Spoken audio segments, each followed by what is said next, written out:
Greetings, everybody. It is time again for the marvelous Demystifiers to do their thing. The grand finale of our enormous Moon Knight Decode series. It's basically its own series at this point. Since there are 6 episodes of it, this is the final.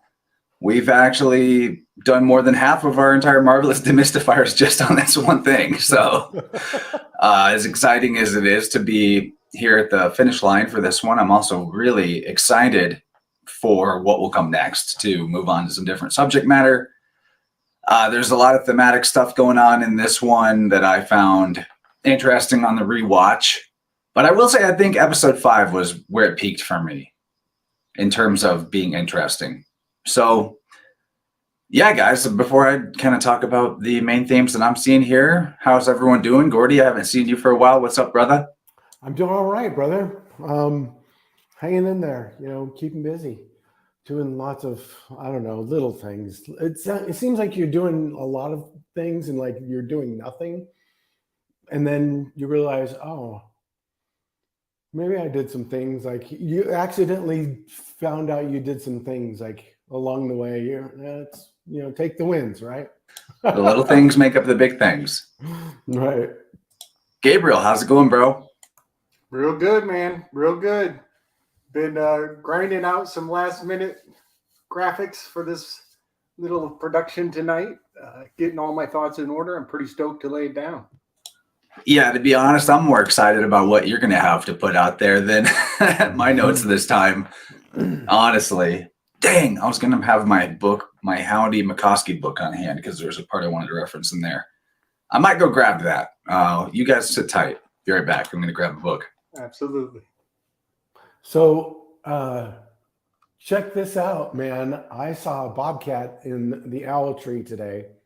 Is that from the owl tree? That's in the owl tree. So where all the babies were raised and everything, the babies have still been coming back since last week or so. But today, no owls, but there was a bobcat kit in their tree, just staring at me like he stumbled into a party he wasn't invited to or something, But he's a cute bugger. It's on my Instagram on Gordy _TWO_shoes. Was it? I might have seen it on. You talking about owls again? As soon as I leave, first thing that happens. Hey man, I got them like this. It's every day, all day. I might have seen a picture on like False Reality Checks Telegram. Oh yeah, yeah. I put it in there. Yep, I did. I saw that. I didn't know that was your tree though. That's cool. Yeah, that's crazy. It's a cute What's picture. interesting too is that I had seen bobcat sign around that area for quite a while, and I had found a bobcat skull.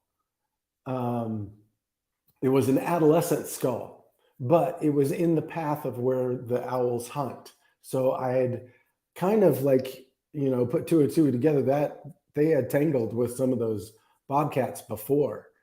And this one getting actually into the tree is like muscling in on territory. So I'm a little nervous about where the adults are today. But they're tough, man. Don't kick them out. They'll probably eat him. They'll probably eat the cat. It's kind of on point thematically. There's definitely some raptors, birds of prey involved in this episode in particular, but in massive symbolic importance for ancient Egyptian things and stuff. Yeah, can I point out that already this is how bad or weird the Marvel universe has gotten, that Layla, and I can't remember her name as a comic character, but she's a more interesting Falcon than Falcon in the Avengers. I'm just saying. Yeah, they kind of just made Falcon the token black guy who's patriotic. He doesn't have a lot of personality in the MCU, at least in the cinematic Right. I watched Falcon and Winter Soldier, and it was like a conspiracy theorists are bad, propaganda, violence, war, good, yes, type thing. It was horrible. It was like We will not be teeth, decoding man. that one. It is too. No. There's I'm nothing not interesting doing in it. Yeah, that one was crazy. There was just kind of force fed, over the top. The only good thing I would point out is at the very end, like one of the last scenes, there's like a bunch of the rebels are being rounded up and put into a SWAT van, and they're about to be drove away and taken incarcerated. And some dude up on a hilltop, remote control, explodes the van, and he's sitting in it up from afar, and he presses the button to blow up the van, and he's wearing the Masonic white glove. That's the only Easter egg you need for the whole series. That's all you get. That's all that was good. The Mickey Mouse glove. Dude, yeah. Well, speaking of new Marvel stuff, they got She-Hulk Attorney at Law. There may be some good legal system decodes in that. I don't know if I can watch it, but I'll think about it. You guys, if you check it out, let me know. I was thinking about the same thing. I was like, do I want to put myself through it if they're, if they're not going to do it? And I'm like, I don't know. It might be like pulling teeth and but finding like weird gold, like we've done. We've already done that a couple of times watching, some garbage. I mean, that's how Gabe and I met. We hooked up and was making fun of, pulling apart Metropolis, and he just showed up this night, and I'm like, this dude is a badass. Anyway, and I appreciate you too, man. Chance, you doing these and getting us together to make sure we socialize and stuff. This is important. This is for fun. Shit out. This is for fun. Exactly. Yeah, us comic book nerds always are lacking the deep conversations about this stuff that we're into in real life. So let's get into it, guys. The previous 5 episodes, a lot happened. Go back and watch the previous episodes if you need to know. We won't recap it this time, other than to say the episode begins at the point where Mark has hit the field of reeds. He has balanced the scales of his heart against the feather of Ma'at somehow.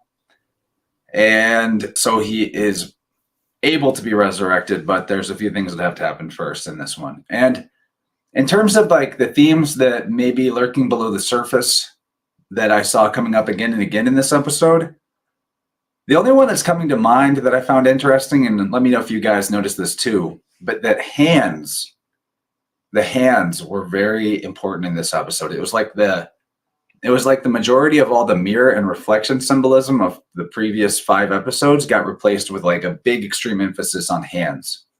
And I'll talk about why I think that is as it comes up throughout the analysis here. You guys have any major themes you want to point us to before we get started? Have us thinking about?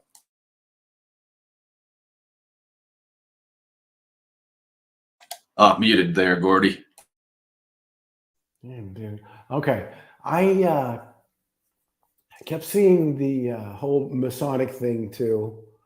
There's a lot of Masonic imagery and the whole symbology of the death ceremony. And this explains why they do it and where that stuff comes from. Really. I mean, this is why they do it, to integrate. You want to elaborate on that? So he says in the right at the beginning, oh my God, I can't read my own writing. I wrote this in the dark the last time I watched Moon Knight, and I'm like, Jesus, I can't even read my own handwriting. Sometimes we need the cold light of death before we see reality. And like that was always a thing in like the whole Masonic initiation thing is the death and symbolic death and resurrection thing, right? or like literal getting blasted out of your body on some kind of hardcore psychedelics and having the experience of death before your body dies. Die before you die, they say. Right. Yeah, exactly. This is the same thing. We're talking about the same thing. And they're talking about the same thing. This is the thing is all this Masonic shit that they've been shoving down people's throat for centuries, it's all the same thing.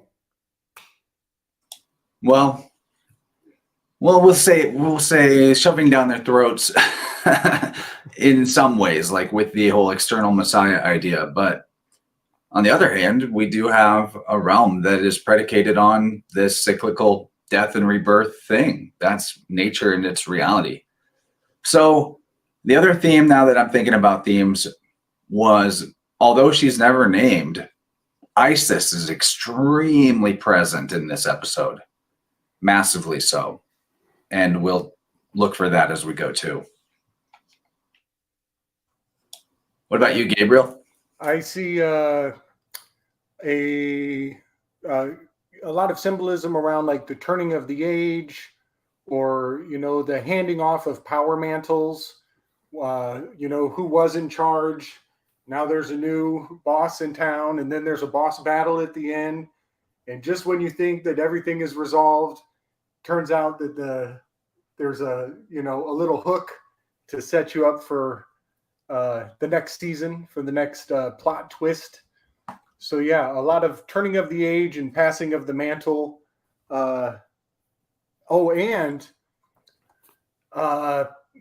I see an interesting tie-in, and we'll get into it deeper. But I see a connection with being laid out with the medical, industrial, mafioso complex, and what it is probably foretelling in regards to pre-crime. And that is a theme that we got into early in the series, talking about Amet judging people before they even commit the sin. And it culminates in a major way at the climax here when the boss battle goes down. So that's a big theme. I've got some graphics I'll drop on that. And it's a lot to just lay out. And I just maybe set a path for other people to dig in and do some more research, take it to the next level. But there are some very fascinating ingredients. Knowing what we know about the law and the direction things are apparently going to go, there's some interesting foretelling of real political intrigue being laid out here. Guys, I think I sound better now. Sound quality is better. Much better. If I was in the same room as you guys, I would smack you on the ear and be like, why didn't you tell me my sound was weird? I thought you sounded a little tin canny. Yeah, I'm supposed to sound all like smooth and professional or whatever. Thank you. Jenny told me. So somebody's looking out for me. Can't count on y'all for nothing. You two. No, I can count on you for a lot. Like an awesome conversation we're about to get into. So let's begin. I'm going to pull up the first screenshot. What? Your browser has blocked your screen. I'm having issues with, here we go. Having issues with my previous setup of Google Chrome, not letting me do camera and microphone. So we're doing it through Firefox, and it got a little weird, but that was all a bunch of inside information you didn't need to know. I got it figured out. So as usual, the very first, bring us on the journey, man. Take us home. Keep us going. The very first shot is always quite important. And this is probably one of at least 4 or 5 that I counted in this episode alone, where Mark is in the crucifixion pose. So there's that. He is dead, and his body is still dead, floating in the water. And yeah, there's a song playing the beginning of this episode called The End by Earl Grant, which I thought was interesting because it had rainbows, roads, and rivers, all of which kind of pertain to a similar idea of like the road. What song did you say? It's called The End by Earl Grant. And it goes, let's see, it is from It's not Nat King Cole? No, at least that's what it says when I looked it up on the internet. It's from 1958, though. It's still old like that. Yeah. I've got It goes, lyrics. at the end of the rainbow, Under the you'll find a pot of gold. rainbow, At the end of a find story. pot of gold. That one, right? Yeah. At the end of a story, Story. you'll find it's all been told. I don't know if that's really the melody, but I thought it was interesting just because me and Gabriel were talking to Emily and Topher last night about rivers and roads as being like, you know, the similarity between rivers and roads. But that song is, playing at the beginning here. Maybe not a lot we need to say about it other than they're comparing water to a highway and to time. And our conversation last night had to do with like, is the flow of electricity related to the flow of time? Is the flow of rivers related to the flow of electricity? All of that. That was a big weave we got into last night. Oh man. See, there's too much. You guys are doing too much good stuff. I can't keep up. Yeah, you better go back and watch that Vibrant. I know. They retrieve Harrow and his hench lady retrieve the ushabti of Amit from Mark's body. And again, it's shown being held in this strange cradling way. Kind of reminding me, I know this is probably a bit stretchy, but we see them holding it this way with like their bottom hand flat and they're holding it by the back of the head. And that reminds me of how you'd hold like a small animal or a baby. And let's just talk about the ushabti a little more. The ushabti as a thing in ancient Egypt, we touched on this in a previous episode where they were looking for this statue. So the word ushabti means answerer. Answerer. So just that alone tells me we have a metaphor for a straw man, but it's like a clay man instead of a straw man. Gabe, you with me on this? I'm so with you, man. There's so much depth to just that fact. Yes, yes, yes. Yeah, so we're looking for a straw man, and they need to destroy the ushabti man, straw man, to free Amit. Well, isn't it the straw man, legally speaking, that keeps people in the servitude or slavery or bondage, keeps them bound, a bondsman? Yes. That's the thing. And then, like, you know, the whole straw man being related to birth and placenta and all that, they're holding it like a baby. And I'm thinking, so it means answer in Egyptian, ushabti does. And they built these because the priests had a scam going, I think a scam, where they said, like, if you have enough of these little statues, when you go to the other side, they will do whatever you ask them to. They'll be your manual laborers. So again, the straw man will be like your laborer, your slave. It'll go out into the world and do things for you.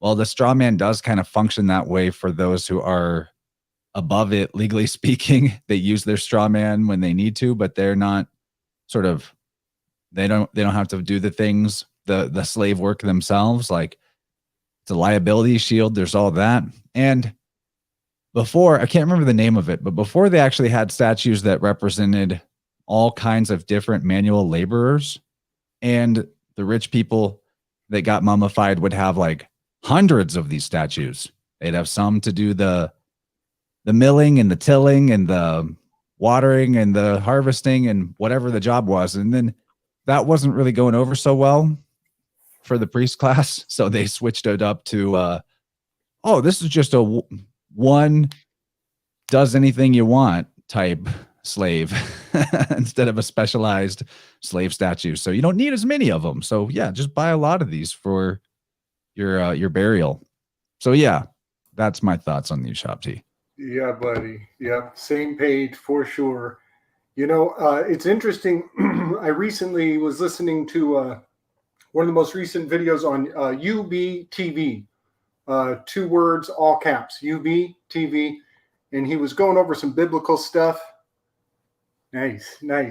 Good to see you, brother. Yeah. He was going over the biblical history of Abraham as a youth. and how he was in the temple.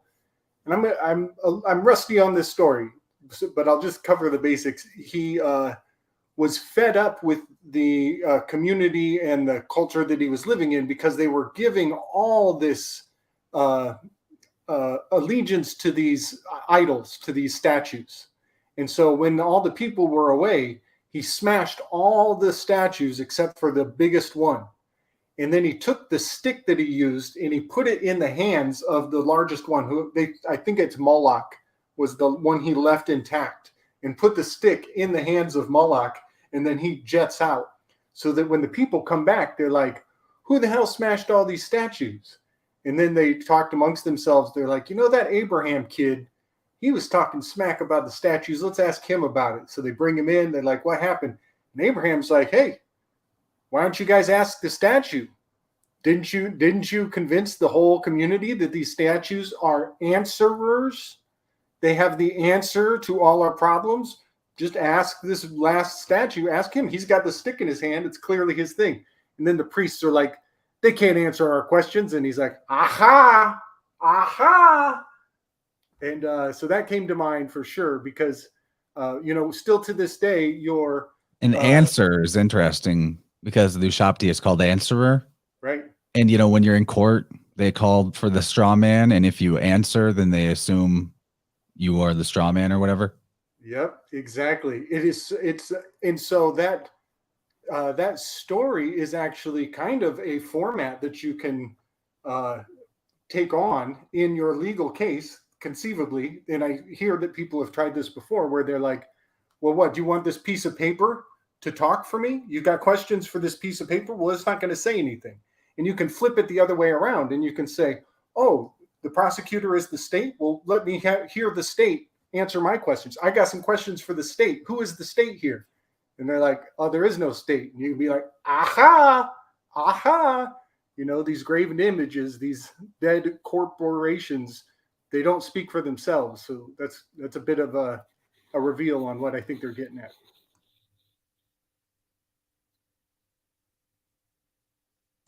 All right. So let me get the next screenshot up here. And you sent me something that is pretty much the same. So I'm just going to pull yours up because you added to it. Because I wanted to point out that behind Harrow, you see the ibis of Thoth really clearly. Yes, sir. So in typical mystifying demystifier fashion, I always put a lot of attention on the opening lines, the first things that they say. I know that the value of initiation is very high with these fools. Yep. And that is so intentional. Look how it's backlit. It's so intentionally backlit. They're clearly indicating that, Tahuti, Thoth, the ibis, who is always depicted with a stylist. He's always writing, keeping the written record of thoughts. So that was the first thing I pulled out of these words. So the first words are, sorry, it had to be this way.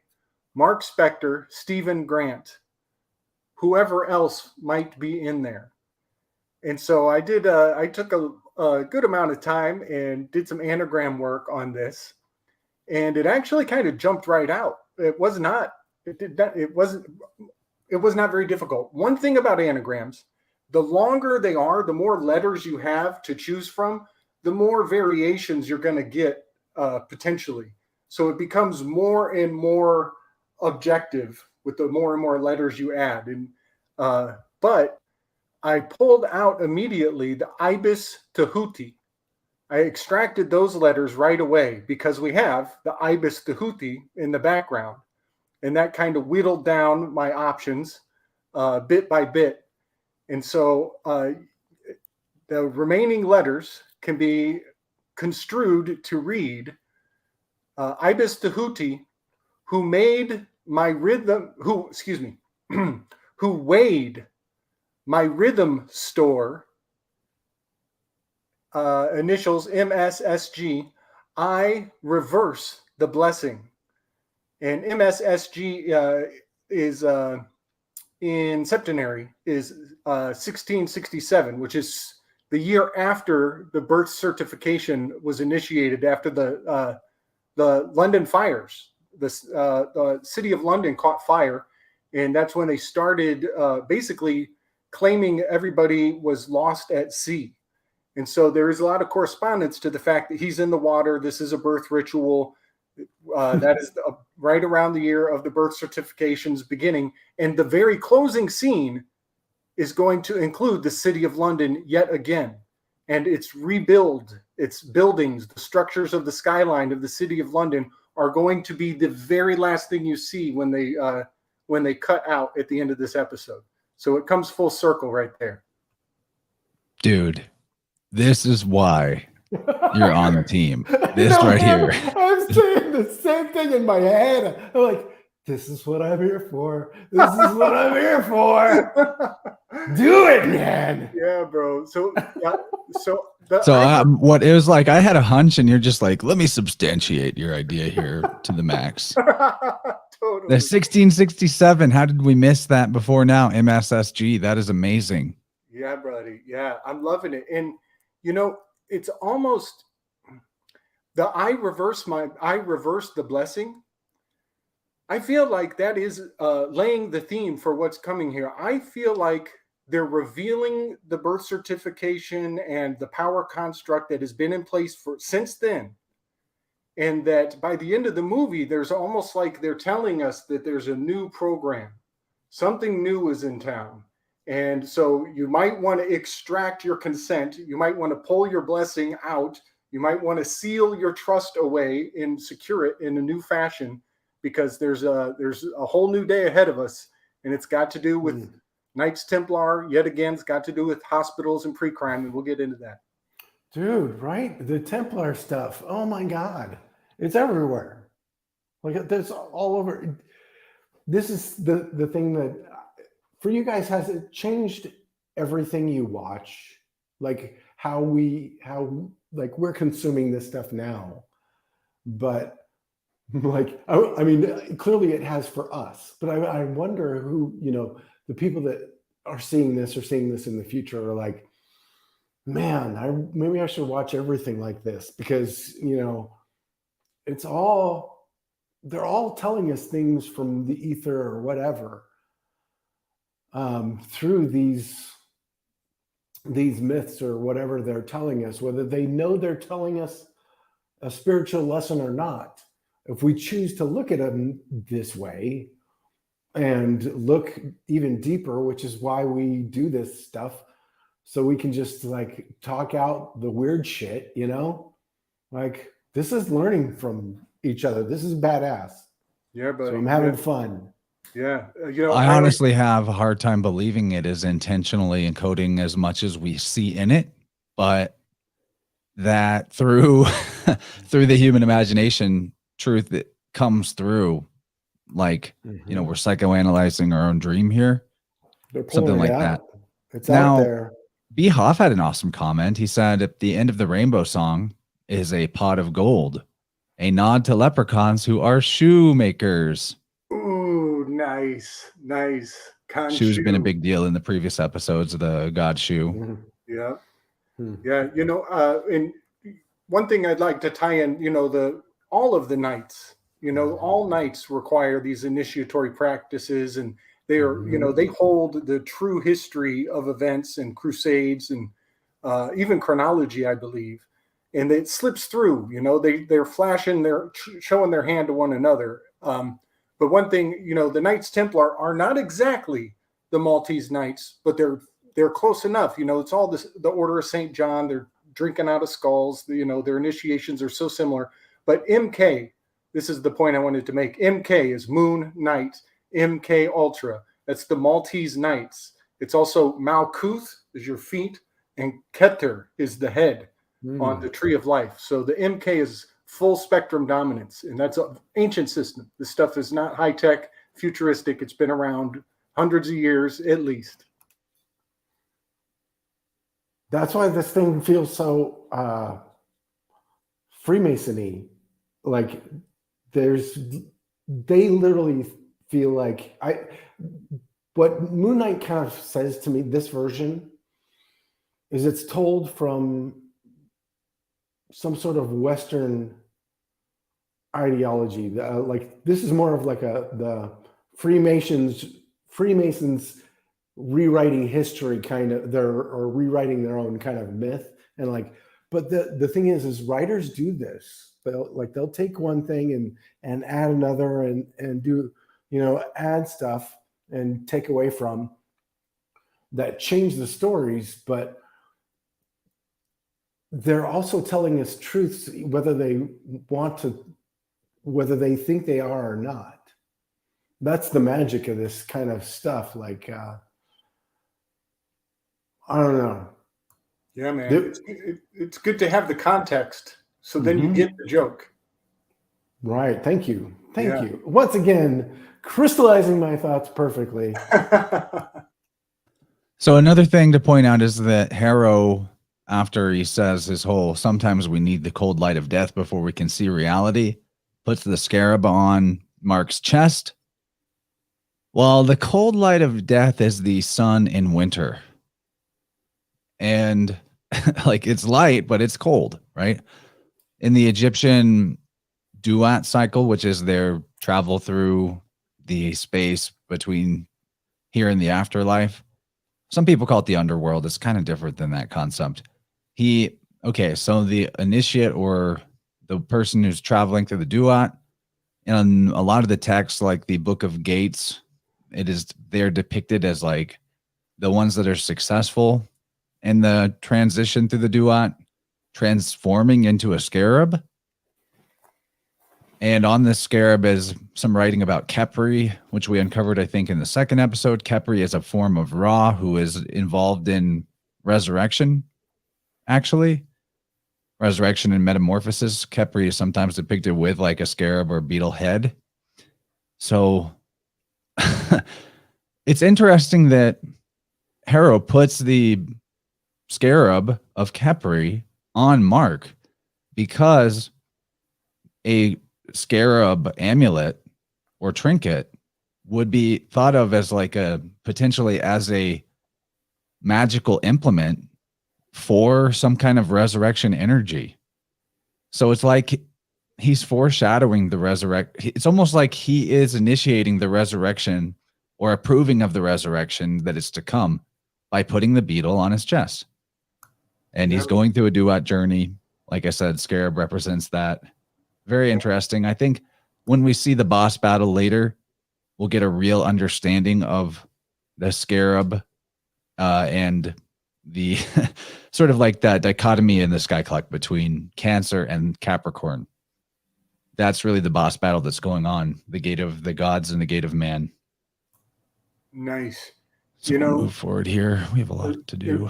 Right. Then he says, "Who wants to heal the world?" And he holds up the Amit statue. Who wants to hell the world? More like he's trying to bring hell on earth, basically. Removal of choice from everybody. And hell, I just, when I hear heal, it makes me think of Helios a lot. I know I talk about the sun a lot. I won't go on. Now all of his followers are kneeling before him while he holds up their idol. And interesting thing happens here is the cane that he's been carrying around becomes like an axe. I wonder if there's more we could say about this, because axes are for hewing. And I'll hold off. You guys have thoughts. Maybe I'll collect what I'm thinking about this here in my mind. Yeah. Well, we're standing at the foot of Alexander, and they've actually. So you're muted, Gabriel. Oh. No, I hear him. Or I'm not hearing you. Uh-oh. Should I speak up? Can you hear him, Gordy? I can hear him. I can hear. He My said, sound just cut out. Uh-oh. I can't hear anybody. Check 1 2. Check 1 2. Hold on a second.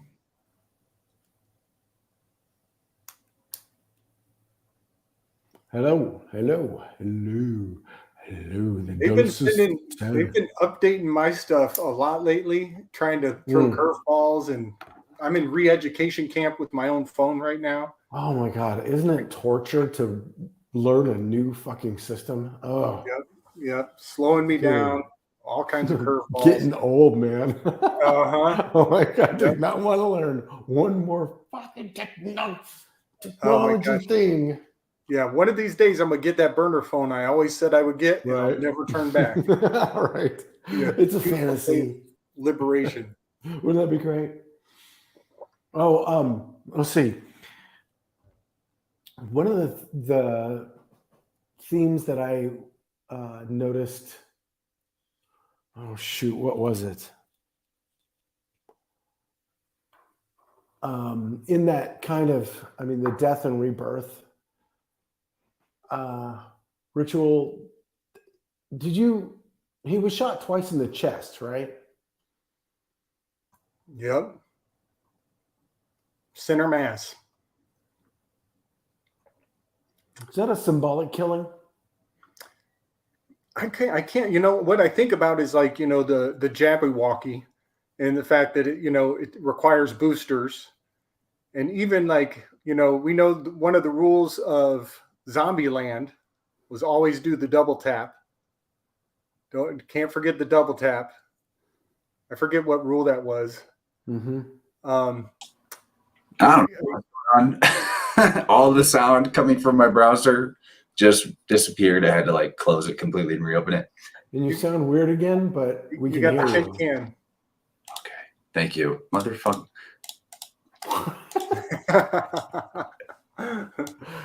It's not even There Mercury. you go. There you go. Good.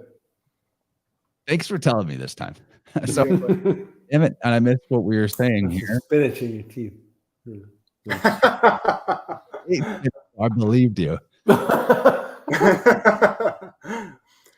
So we were Any talking about given minute, I will have just recently eaten spinach. Right, fantastic, dude. Eat you some spinach, lots of butter. Just do onions, garlic, and spinach, and shit tons of butter. It's really good for you, man. way good for the blood. Yeah. So we were at the tomb of Alexander, and we're talking about how his device turns into an axe, Oh yeah. which kind of echoes earlier in previous episodes where Mark picks up the axe, starts hacking away, and Alexander, hacked away the Gordian's knot, which we think is an echo to Perseus's ancestor who cut off the head of the Gorgon. So that was a weave we did on previous shows. So it is kind of appropriate that the axe comes into play. Yeah, I think that it is also similar to the Was scepter, it was called. You'll see, let me pull this up. You'll see these on, go ahead. It's a was. Yeah, it's a Was. It's a was in a tomb. I've been looking for that. I've been waiting for a was to pop in here. There you go. Yeah. So if you look here, it's not exactly the same, but the way it shifted to have this side, because before it was just a cane, with handles on both sides like a normal cane. So I know it's not exactly the same, but because it has like a crocodile on its head, the Was scepter represented Set or Anubis, associated with Set or Anubis. And the control, basically it was like a symbol of control over the forces of chaos. And to me, it seems really obvious that's what they're going for here. Sometimes it would be representative of Knum too, or Knum, who was the Neph or Nufus or Ptah, the one that shapes the chaos into form, you could say. Okay. The like demiurge Vulcan type energy. I like it. Can you bring up that graphic I shot you while we're on the scene in the tomb there? This is just a peek at what I was seeing, because he's got, his acolytes are kneeling in front of him as he holds up a staff that has a serpentine image on the staff. And he says, "Who wants to heal the world?" But it ends with the question mark. It ends with a question mark. Oh man. So does the WHO want to heal the world? And so you look at the icon of the World Health Organization, the WHO. You got a serpent on a staff, just like he's holding up his little graven image of his little alligator goddess. And then I just threw this, I believe this is I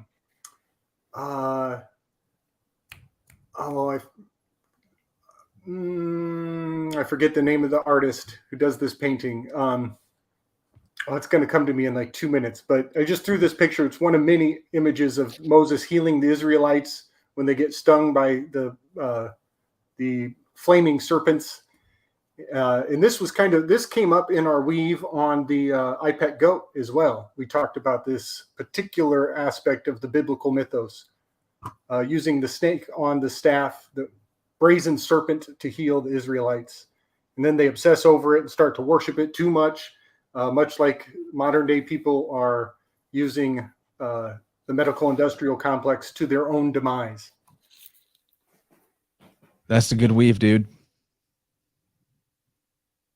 Real good weave. The other thing I thought about too is this color that comes out of his staff. We talked about it before, but after last night on Vibrant, Emily brought up radiesthesia and the negative green spectrum in radionics or whatever.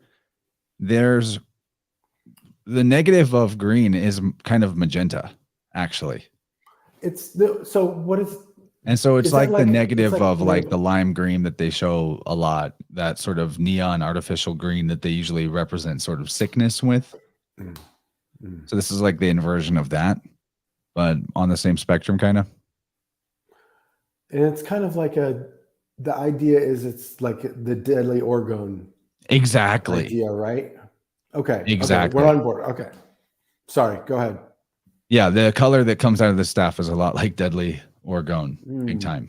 Right, which is also, we talked about this in previous ones, but the T-Mobile sign, the symbol for T-Mobile looks like a scales weighing a balance, weighing scales, and the light, the color of T-Mobile's 5G advertising is this magenta, fuchsia, the fasces of the fuchsia.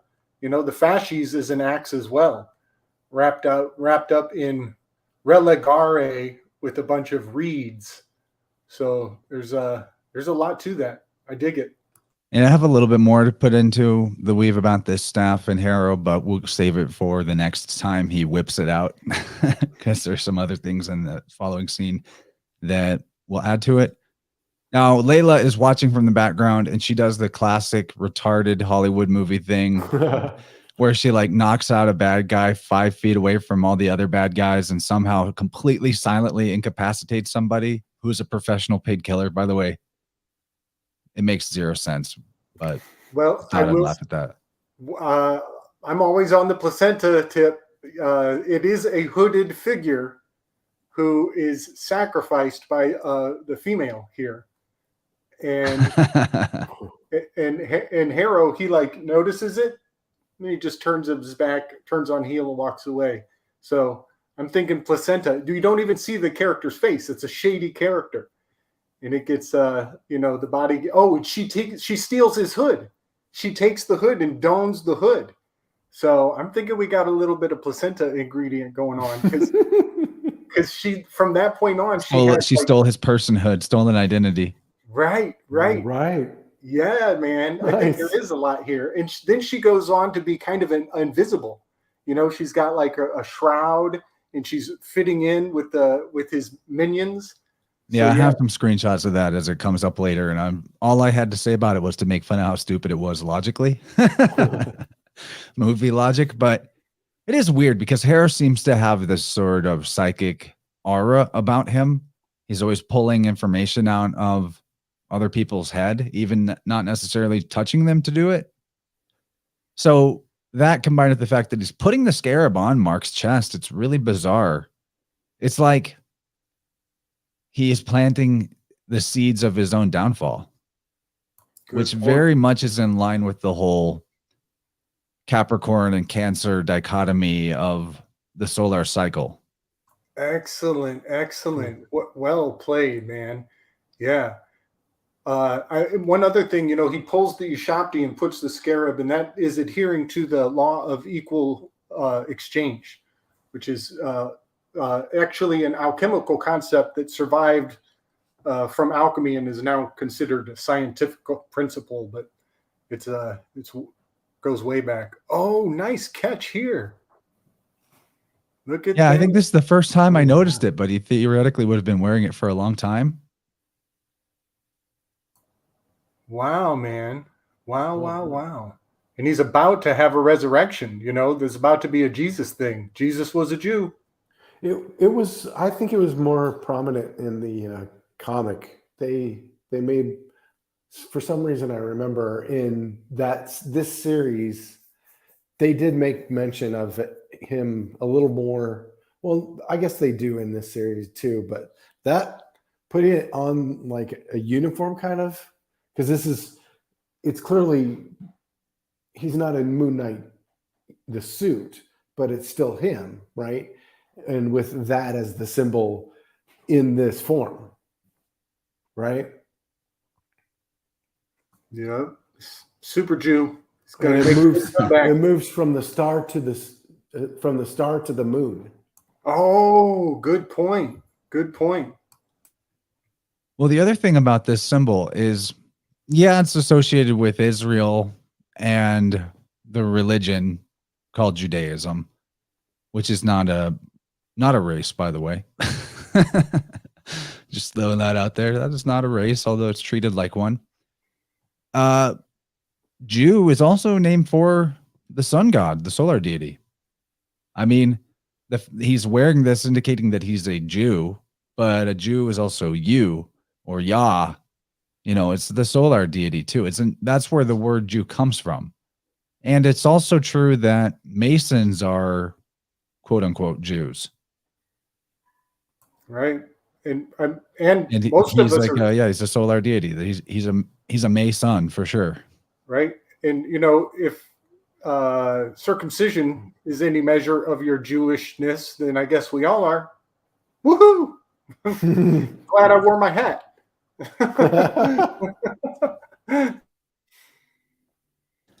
Then she puts him in the water for a final baptism. But I feel like also this is just kind of symbolic of resurrection motif. Oh, totally.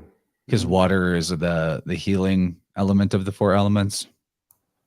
Gives him a burial at sea, which for many cultures, that is how the sun would die, actually. It would die in the sea. It would go down in the sea, or it would be born out of the sea. Yeah. When you look at that shot, you can see it. It looks like a pyramid. Like when you look at it, kind of. Yeah. It's very, very artfully constructed. So like when something like that happens, like something that's like artfully intended, I'm always wanting to like question why, There you go, dude. See? Nice. Boom. I know. Yeah, man. We have the best people in here. That's right, man. A squared plus B squared equals C squared. Going on, dude. Yeah.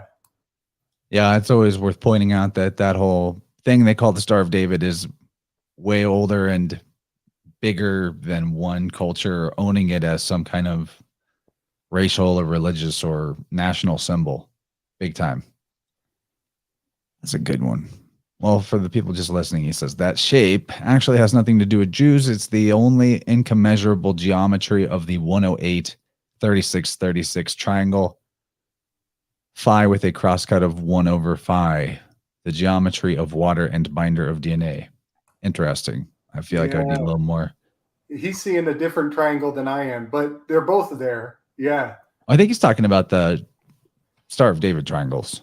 Right. He's seeing, yep. And I'm seeing the Pythagorean theorem because it's just a little off center the way it's cut, but it's all there. Triangles, these math worshipers. So the next thing that happens is we have Harrow and his caravan, his Harrow van, show up they're driving to go to the Great Pyramid because they need to break the Amet statue there to free her, apparently. and they run into the federal agents of the Egyptian government. I just found it interesting how, I mean, do you see the eagle here? The raptor? I sure do. Yeah, this sent me down because they flash it quite a few times. This sent me down a wild rabbit hole. Yeah, I think it's just interesting how governments have the same symbolism in different parts of the world. You just shot me some stuff, Gabriel. Do you want me to pull it up? Well, yeah, I'm going to riff on that eagle real quick though, because they really put it in your face a lot. And so these characters, they all get taken out essentially, except for the one guy, but they really are pushing that eagle in our face. And so I looked into like the Egyptian eagle, the Egyptian flag, and the eagle that's on there. And it turns out that the Egyptian flag has gone through a lot it has shifted back and forth many times. It was a couple weeks ago that I did this research, so it's a little foggy, but at one point, not too long ago, the eagle was replaced by a hawk, by a different bird of prey. And when it did, there was a sultan who was in power, who rose to power and put the hawk in its place, and kind of tweaked the colors. He actually changed the red to a deeper shade of red. And the hawk took the place of the eagle. And then there some more battles ensue, more power struggles, and treaties get signed. And that sultan was taken out of power by Britain, and the English interest groups, they insisted two things. They had him sign a treaty, and there were two stipulations of the treaty that were very important. One was that he goes back to the eagle and puts down the hawk, and that he changes his title from sultan to king, which is really something. There's more going on with all that than I'm dialed in on. I believe that we might be seeing that a sultan is higher than a king, so he might have had to take a demotion. That's something to really think about. I don't know. That's what I read. But what's interesting to the film is that it's Ethan Hawke who takes out all these fools wearing the eagle. And so we have iconoclasm going on. Ethan Hawke kills all these eagles in one foul swoop. So this is kind of playing into what I was saying about the changing of the guard, and, people in the know that read heraldry, they're signaling to one another in a very interesting fashion here. So I just thought I'd throw that in the mix. Did you notice that Ethan Hawke rolls up in a Ford Raptor? Ooh, shiza. Just to hammer the point home. Nice. That's a 1 strike, 2 strike, 3 strikes. You know what I mean? Good call, bro. Good call. Yeah. What you just said is mind blowing about the sultan to king possible demotion. You could really be onto something there. Sultan is an interesting word, because if you do that LR switch on it, you get Sir Tan. Sir represents the rock, the Lord, the God, but also is the word, the first half of serpent. And tan is a word pertaining to serpents as well. A solar word and a serpent related word. So Sir Tan, I'm certain that there's something up with the switch between Sultan and King. That's a good one, dude. Thank you for that rabbit hole. Mind blowing. Sure. Yeah, for sure. Do you got any more on this scene? There's a little necromancy going on after the one guy. So what happens is they all start dropping, and Layla is back there in one of the trucks, and one of the guys who had just died because what's his nuts judged him. Oh yeah, hold on. Let's save that for just a second. Let's inch our way there a little slower. Yeah. So they stop him here and they say to him, "Show us your papers." And he goes, "I don't need to show you my papers. You need to show us your soul." So we're talking about a jurisdiction above paperwork. Again, that is a straw man versus living man thing. Living man is above paperwork. The straw man lives on paper. You know, these guys, a lot of them are masked, right? They're wearing their uniforms. So they're walking, talking, dancing straw men for the state. It's definitely a jurisdiction thing, which is interesting back into the context of what you're talking about. And you can see here that it's a raptor, by the way. Nice. Yep. You know what? On the fly here, I looked up. They're called the Egyptian Patrol Agency, right? The EPA. That's the Environmental Protection Agency. Mm-hmm. That's these guys. Wow. And they just got their legs cut out from under them recently. So there's some nod and a wink for you. Yeah, when the necromancy soul pulling out happens, it kind of looks like a body, an astral body coming out. Mm-hmm. Now, this is the part where I wanted to hone in on with Harrow doing his staff magic. Okay. Tell me if this is a bit of a stretch or not. I don't know. But all right, see this guy's pose? He's releasing his soul. He's having a release. And they call the orgasm in French the little death, petite mort. Harrow is causing this with a phallic staff that is a staff related to that was staff, which is a symbol of Set. Set representing the animal nature or the lower nature that in the mystery schools you're thought that you needed to like overcome the Setian nature, the animal nature, including holding back your sexual fluids. Like in the Book of Gates, I went on my big rabbit hole today was the Egyptian Book of Gates, which is one of the funeral texts that they would put on the walls in tombs. And yeah, they had a specific like symbolism in the hieroglyphs of like literally locking up your semen behind a gate. That the Book of Gates is mostly about opening gates as you go through the 12 gates or the 12 hours of the night side of the cycle. But there's one part where you're like closing a gate. So these guys are having a little death. He's going, ah. His essence is leaving him. It's happening because of something that's shooting out of a staff, right? To me, there's something there. And I didn't get a screenshot of it, maybe I did. Well, Layla, I didn't get a screenshot of it, but when Layla pops out of the back of the vehicle, she is holding a knife. And I'll have to back up and talk about what he says to this guy too. But she's holding a knife, all right? And I'm just going to pull up this page from the Howdy's book, The Power of Then, talking about the Book of Gates.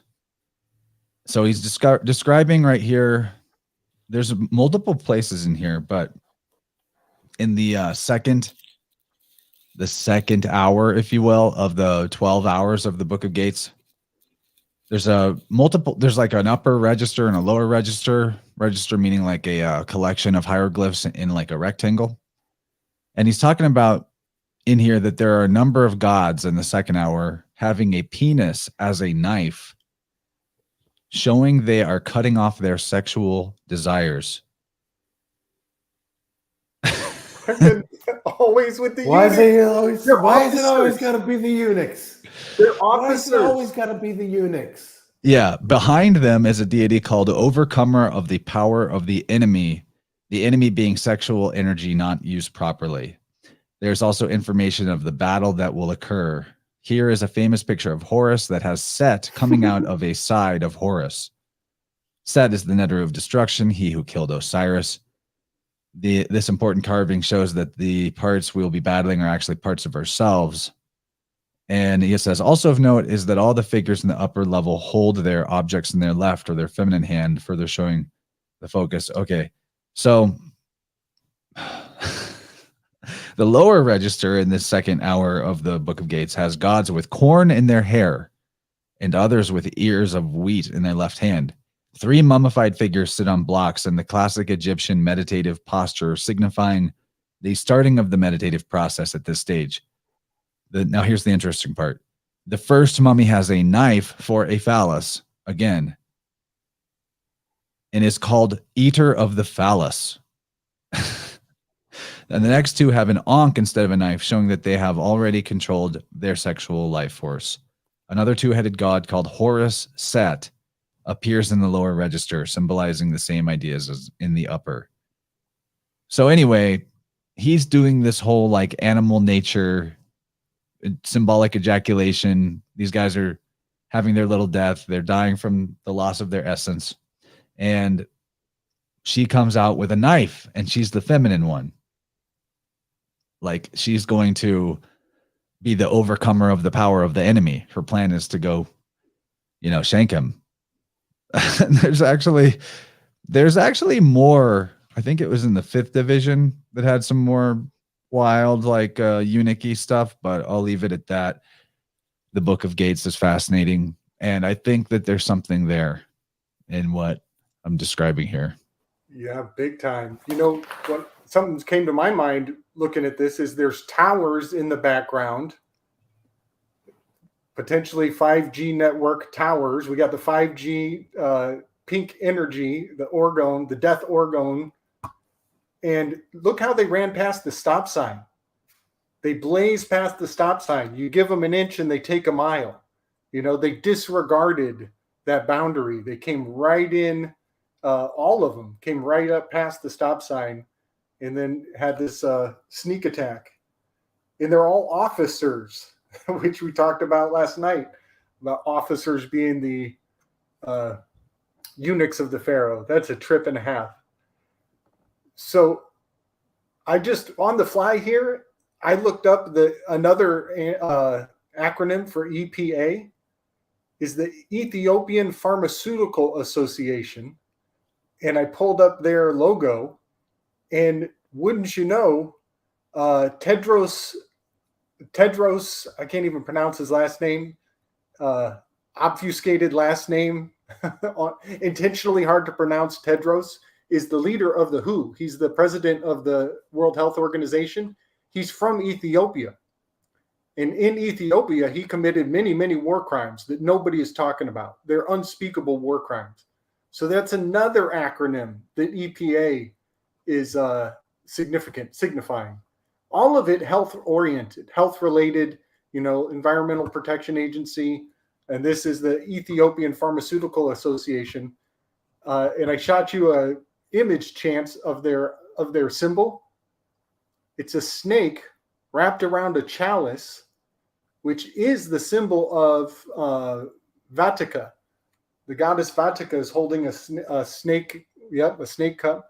Damn. Yeah, bro. There's so much. Ethiopia was the name for India. It just had an A with the E, kind of like they spell like Aether. Wow. Ethiopia. Yes. It refers to a black land, which is what Kemet, the original name for Egypt, meant. And Al-Kem, is the black. Literally, Al-Kem is the black god. Al-El-Kem. Right. Ham. Ham is Abraham. Kem and Ham are basically the same word philologically. This is a black snake wrapped around this chalice. What a find. EPA. You just found that on the fly, huh? Just on and the fly. Look.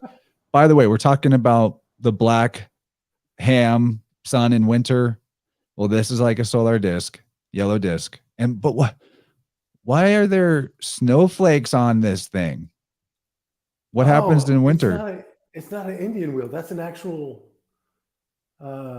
snowflake. That's an actual fucking snowflake on two sides here. And what do we know what the other text is? I don't. I have no clue. No, this was just a quick little That's amazing crazy. Look catch at this right here. Yeah. That's really. So look at the rim of the cup. It looks like the scythe of Saturn. It's got a scythe. And it also is if you turn it sideways, it's the Greek symbol of phi, the lowercase phi, which, by the way, Chance, I'm catching up to you. I've been studying my Greek alphabet. Yeah, man, it's priceless. It's priceless. It's in art. I've found it in art already. It's a real key thing to have your head around. So you turn it sideways, you get phi, which is PHI. PHI stands for personal health information. And Tedros Adhanom. This is wow. This is where Tedros came from. That's not a cult at all. Right. Very profound. You know, these guys are, ties into the Ark of the Covenant and some that old animosity between the seeds with Western Catholicism and Eastern Orthodoxy has its roots here in a real crazy way. It's amazing. It's amazing how deep these rabbit holes go real quick. Okay. I'm just going to ask it. Gabriel, where do you think the Ark of the Covenant is? Tell us now. If it's not in Ethiopia anymore. I think it's in Colorado Canyon, northwest quadrant of Colorado. I knew you'd know. Let's get out there and find it. You know where I think it is, Gordy? Where? In your Up there. The Ark of the Covenant. Nice. The Ark of the Firmament. Yeah, that's where I think it is personally. I think it's all astrotheology. I mean, and maybe a bunch of times in history, people made a thing and they called it the Ark of the Covenant, but the thing is I think all of those things both of those things are true. Yeah, both things could be true. Man, fun So stuff. this is the part where Harrow says to the one guy who survives the harrowing, the threshing, he says to him, "This is the face of a good man." About a man who's wearing a mask. He can't even see his face. All right. Now, the word Christians, one of the things that Christian comes from is in the Greek, kres, which would be like the he, which looks like an X, the rho, which is our R, and the eta. So, and then a sigma. So it looks like it's spelled CHRES, basically. And that word meant good. So the Christians were the good men. They're good fellas, okay? When the Vatican started calling themselves Christians, they're calling themselves good men. They're calling themselves good fellas. They're the mafia. That's why the mafiosi call themselves good fellas. Because the same fucking families that did the whole startup of the church to have the protection racket for an entire empire that are running those things, and the crime bosses of, you know, the movie mafia. It's sort of like, they're kind of like occult mockery when they make a movie called Goodfellas, right? So anyway, he becomes a good fella himself, this guy, because he becomes complicit with Harrow. He joins his mafia, so to speak, by letting them pass and, you know, being the corrupt insider in the police force, kind of. Does that make sense? Totally. Yep, Yeah. totally. And if you can you bring up my little graphic I sent? It's got it's basically the next 1 second later in the film. He says, "This is a good man," and then he takes away his communication device, his little radio, and says, "You don't need this anymore." And that could mean so many things. But like you said, Chance, you know, they call themselves good, the good fellas. But a good in Black's Law means redeemable or for sale. So this fucker right here is a sellout. And he's wearing his mask. This is the face of a good man. He's hiding behind his mask. It's totally, you know, they've separated the wheat from the chaff. And the order followers are going to be exalted in a pretty scary way. Dude, I have to say this. I had a good experience with a doctor finally once, just today. That Good. he did not, nobody in there gave me shit about, and this is a surgeon. They didn't care about having masks. He didn't ask me once if I was vaccinated. This is the first time a doctor has not brought that up in 2 years. things are changing. I think, people are wising up to some bullshit. That's good. That's real good. Am I So- finding here that you found the origin of Vaka in the Rig Veda? Yes, this is a new read. This is coming at it with the new light. The Vaka scene coming at it from like a Hindu linguistic angle. But you know what? What Jenny just mentioned there. Now I'm looking at the EPA in reverse is ape. It's ape. Oh yeah. And so here we might be looking at the harrowing, the threshing floor, separating the wheat from the chaff. That's the RH. That's scavenging for the RH factor in people's DNA. Wow. Boom. I love that. Yeah, Thank you because, so much. okay, so Jenny pointed out that in the show, they're called the Egyptian Patrol Agency, but in real life, they're the Egyptian National Police, EMP. Right. And so I cannot go all the way into it, but I do believe that some of these initiation rituals are designed to elicit a physiological response, that some people will respond to the ritual by being stimulated a certain way. Their eyes might dilate, and that means that they're RH negative. And then other people who their eyes constrict, they are RH positive. So they're order followers. They are more likely to respond to a fear stimulus. They're not the apex predator. They're the ape. They're the target, the apes from the lions. That's an old initiation ritual. But anyway, just to power through this, Vosh is a Hindu goddess of the voice, of manifesting through your word. And sign is a mathematical concept of a sine wave. It's the sigma wave. So the idea of manifesting through your voice and sign, you put them together, and this is like your First Amendment right. You've put on that mask, and now people can't even hear you talk, and you've already agreed not to be heard. With no protest. That's that You shot, agreed not to man. be heard, and you're part of the herd. And you're part of the herd. Nice. Yes. And sign is also mathematically has to do with a bow and has to do with archery, which has to do with the first horseman. And these motherfuckers are bringing on, the oldest script there is, and they're trying to manifest it right under our noses. But I think we're pretty aware to it now. That is some good shit, dude.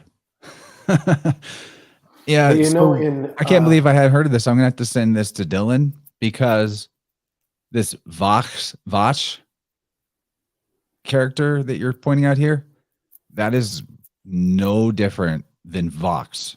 Vox, Right. V-O-X, which is Latin for voice. Bingo. Yep. All the papal decrees of old were called Vox in Rama, Vox in Excelso. And when I learned that, my head exploded because the papal decrees start with the word vaccine. And here we are, following orders as usual. APB, a papal bull. APB, it's the same fucking program. People And just wait, think- and a vaca is a cow, which is the female version of a bull. which is sacred in Hindu mythology. Yep. And Egypt, both Egypt and Hindu, because those are the land of Ham. This is why biblical history is worth a damn, because they have those correspondences. Cleopatra, or no. And a bull, by the way, is a secret council. Oh, damn. Oh, like the Boule Society. Yeah. Bingo. Bango. Nice. Were you talking about the ball was the golden calf, Gabe? Yep. Yes. They found letters from Hecate, who was an Egyptian pharaohess. She was in the role of a pharaoh, but she wore a fake ass beard because it was the mantle of the pharaoh. They found her letters that she was sending to a queen or a queen in Asia or India at the time. And she literally referred to her as sister in the letter. So we know that these same bloodlines were ruling internationally way back then. And I doubt that it's much different today. In ancient Egypt, the female priestesses, they had control over who was or wasn't pharaoh as well. Yeah, buddy. Yep. And just to point out that Hecate The is, female Illuminati thing has a lot of legs. yeah, I agree, man. There's lots of goddess symbology all over the place. And it may not have been as long ago as they tell us. It might have like right, 8 legs or 12 legs. It might have fucking snakes for legs. I don't even know. Well, they won't be spiders. Yeah, Hecate, she's the goddess of magic also. Well, Heka Symbolized- is the Egyptian deity of magic, Heka. right. But even it bleeds into the European lore too. The Hecate is pretty much, I think, Striga, which is the goddess of magic and kind of all over Eastern Europe, I think. And like all these things like bleed into each other. Like we always find, in the mythologies, they always kind of get a little mushy between cultures, but they're all kind of the same thing. Yep. Yeah, I was always harping on the Etruscans, and now I'm finding out that the Chaldeans had the same practices, so it's just neat to see where they have common ground. Yeah, I suspect Chaldeans might not even be a real thing. Like that might be a historical forgery to try to throw off the whole connection between the Etruscans, Etrurians, and India, because yes, the Etrurian language is so similar to Sanskrit. It's so similar that they're clearly from the same source and not that far branches from each other. Yeah, buddy. All right, so we'll get back into the plot analysis here. Huge plot hole, by the way, in the fact that Harrow he shoots his load, kills everybody around him that isn't, that's RH positive. I like that analysis, Gabriel. That there's something to that. He takes out all the RH positives, but Layla has never been judged in the show, and she receives no effects from this. I thought that was a huge plot hole, personally. Like she was right there in the vicinity and nothing happened to her, but nobody's ever done the whole judgy Libra scales thing to her. So just pointing out bad writing. That's a good point. The whole thing of her hiding along with them is bad writing, in my opinion. It seems like they would obviously notice, hey, the one guy's gone and there's somebody else here. How could they not notice that? Stupid. Totally. Yeah. But then as Gordy was saying, we got some necromancy here. Gordy, do you want to describe this part? Right. So this is the what's her name? The hippo goddess. Tauret. Tauret is speaking through the dead body that's in front of Layla. And I don't even remember what she's telling her, but telling her that she's got to break Khonshu's ushabti statue. That she shouldn't attack them. She shouldn't purify the enemy or whatever. She's not strong enough to take on Harrow. Go find the Khonshu statue is what she's telling him or telling her. Destroy the straw man. Which is interesting because she's telling her that by inhabiting a dead body.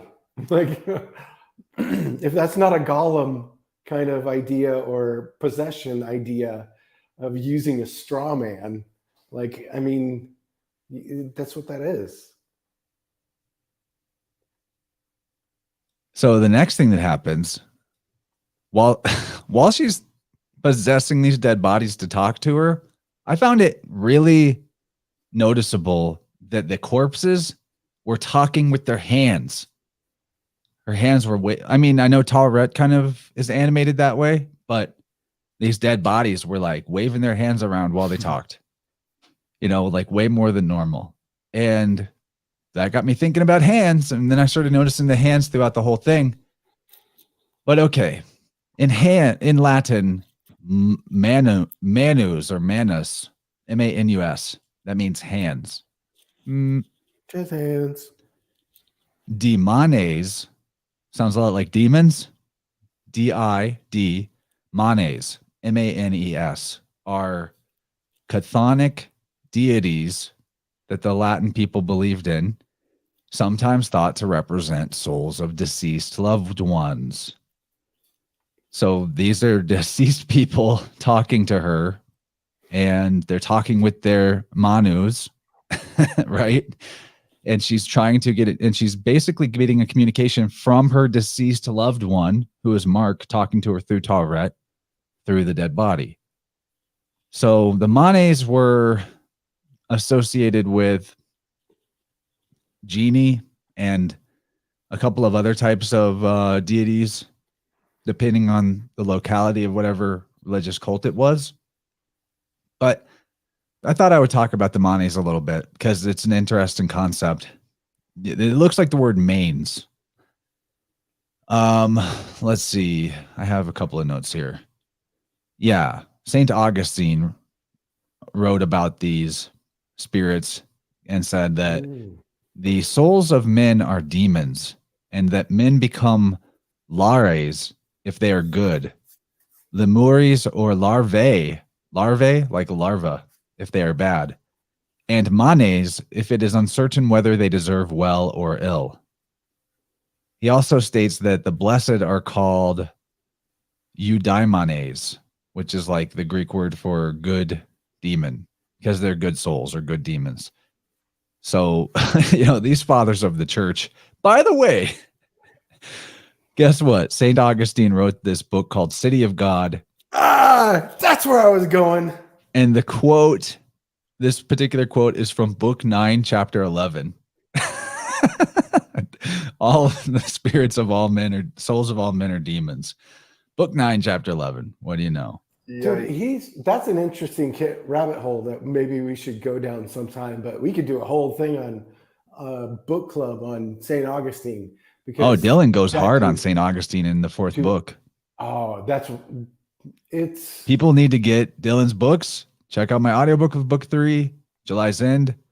Go ahead and read the fourth book, A God's Acre for Winds of the Soul. I will have an audiobook to you guys for that soon. I'm about 40% done with it, but seriously, there's a lot in there. I'm about to actually do a quick word search for manes in that book and see if there's anything else worth pointing out, because it was so clear to me that the concept was being invoked, that the talking through the dead person, talking with their hands, talking to a deceased loved one, A little overwrought.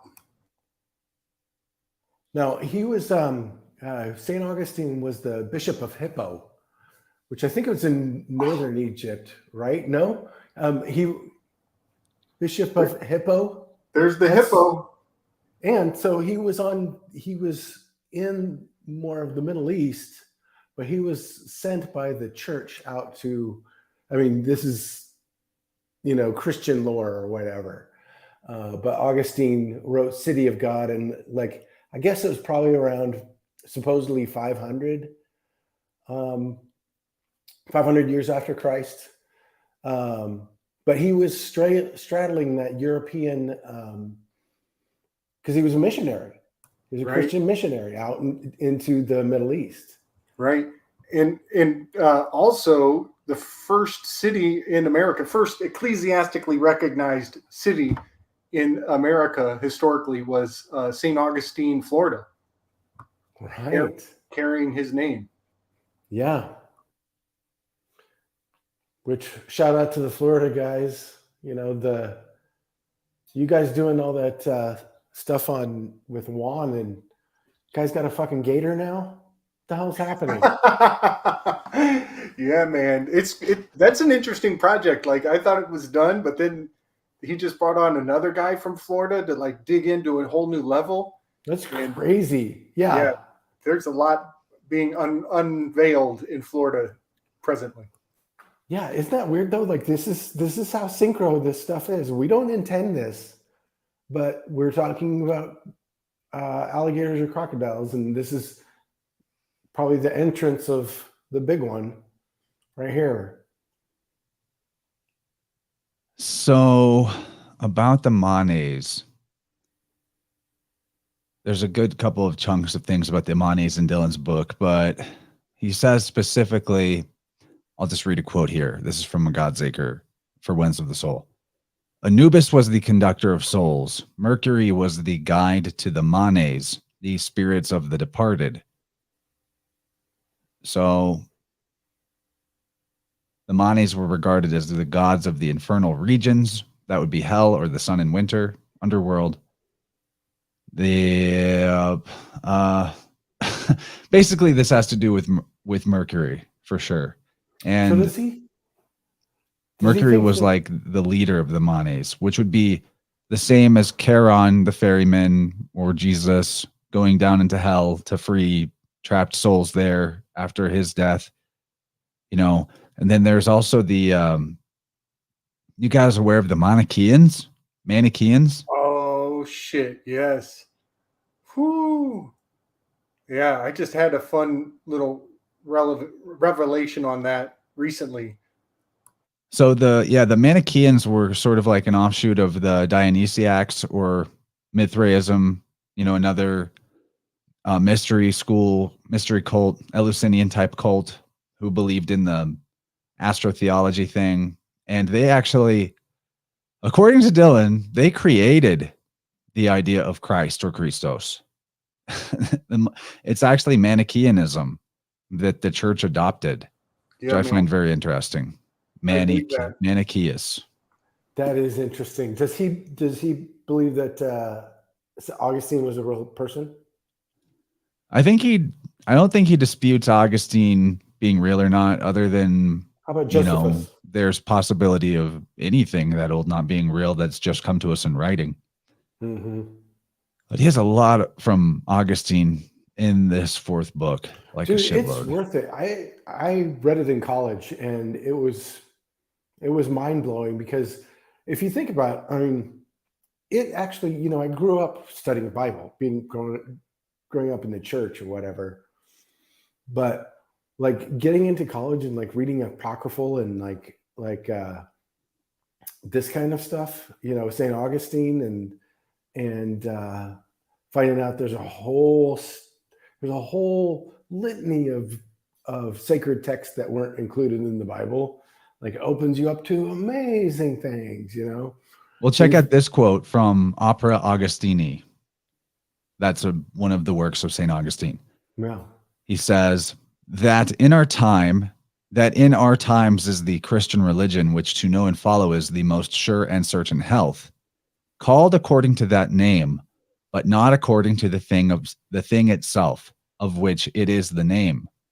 For the thing itself, which is now called the Christian religion, really was known to the ancients, nor was wanting at any time from the beginning of the human race until the time when Christ came in the flesh.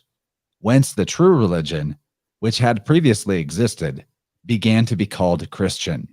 And this in our day is the Christian religion, not as having been wanting in former times, but as having in later times received this name. That's one of like basically the founders of Christian theology there. He's telling you.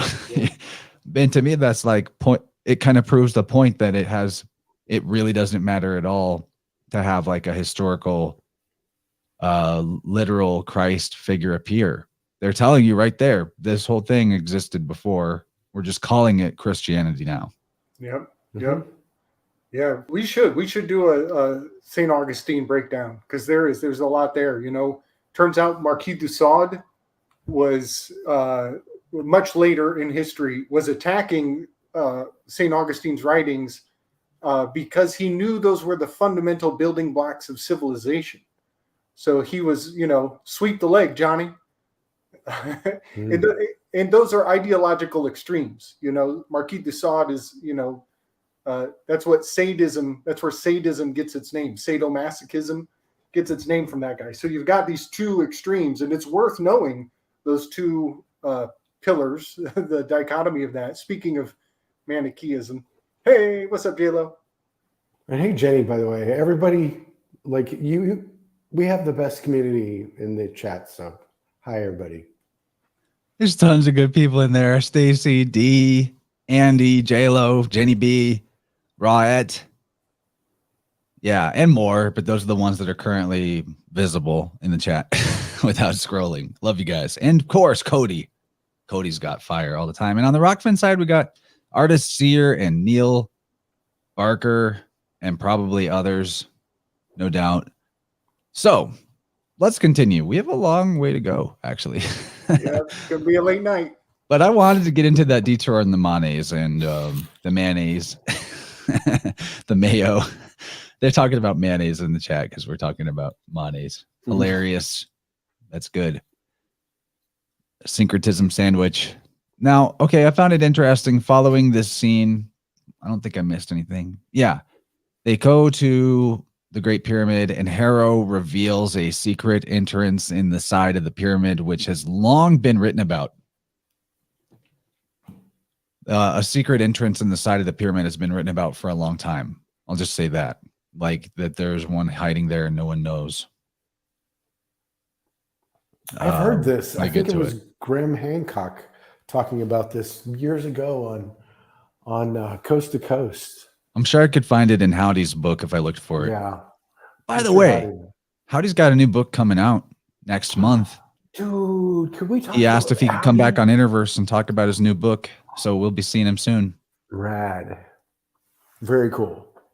So with this scene, we're going into gates, and I'm seeing, with Harrow being the center marcation, the dividing line, I'm seeing 6 people on our left, 5 people on our right, and that's kind of a standard Masonic tracing board. You look at the shape of the bricks, and you got your checker pattern. Mm-hmm. This is the checkered pattern is always the point of exchange. Is a good way to think about that. But yeah, you got a 6-pointed star on one side and a 5-pointed star on the other side. So very much a Masonic tracing board as he casts this spell here. So I mentioned that I could probably find something about the secret passageway in the Great Pyramid. And then I happened to just bibliomancy open to the right page. I'm not even kidding. I just opened to the page about the Great Pyramid secret chambers. Of course you did. So I'm going to read a couple paragraphs. I know that we have a long way to go, but whatever. This is my show. Do it. It's the season finale. We're going all the way. Yeah, go big. Whatever, man. Yeah, fuck it. We're going big. One of the things well known to insiders but kept quiet from the public is the large number of tunnels, chambers, and passageways under the ground. There may be more beneath the surface than above. There may be more beneath the surface than above. In the 1970s, the Egyptian authorities did some tests at Giza. On the project was Dr. Jim Hertock, who took video footage of a vast underground metropolis under Giza with massive chambers with large statues, underground waterways, and lakes. They entered through a shaft found by Selim Hassan in the 1930s below the Khafre Causeway, and it was here 20 years later that Zawi Hawass, quote-unquote, found the tomb of Osiris. On my first trip to Egypt, one of the site guardians took me to this passage and gave me the chance to go down to this underground world. Just as I began to walk down the long ladder, he said to my Arabic friend, "Be careful. It is very dangerous down there. You can die." Ah, good. Good way to start my first week in Egypt. And so I chose instead not to tempt fate or the authorities.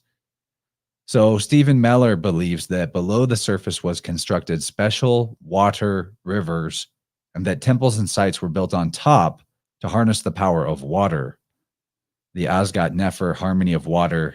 Azgat Nefer means harmony of water in ancient Egyptian. Flowing water has a great vibration. Yeah, so he's talking about that.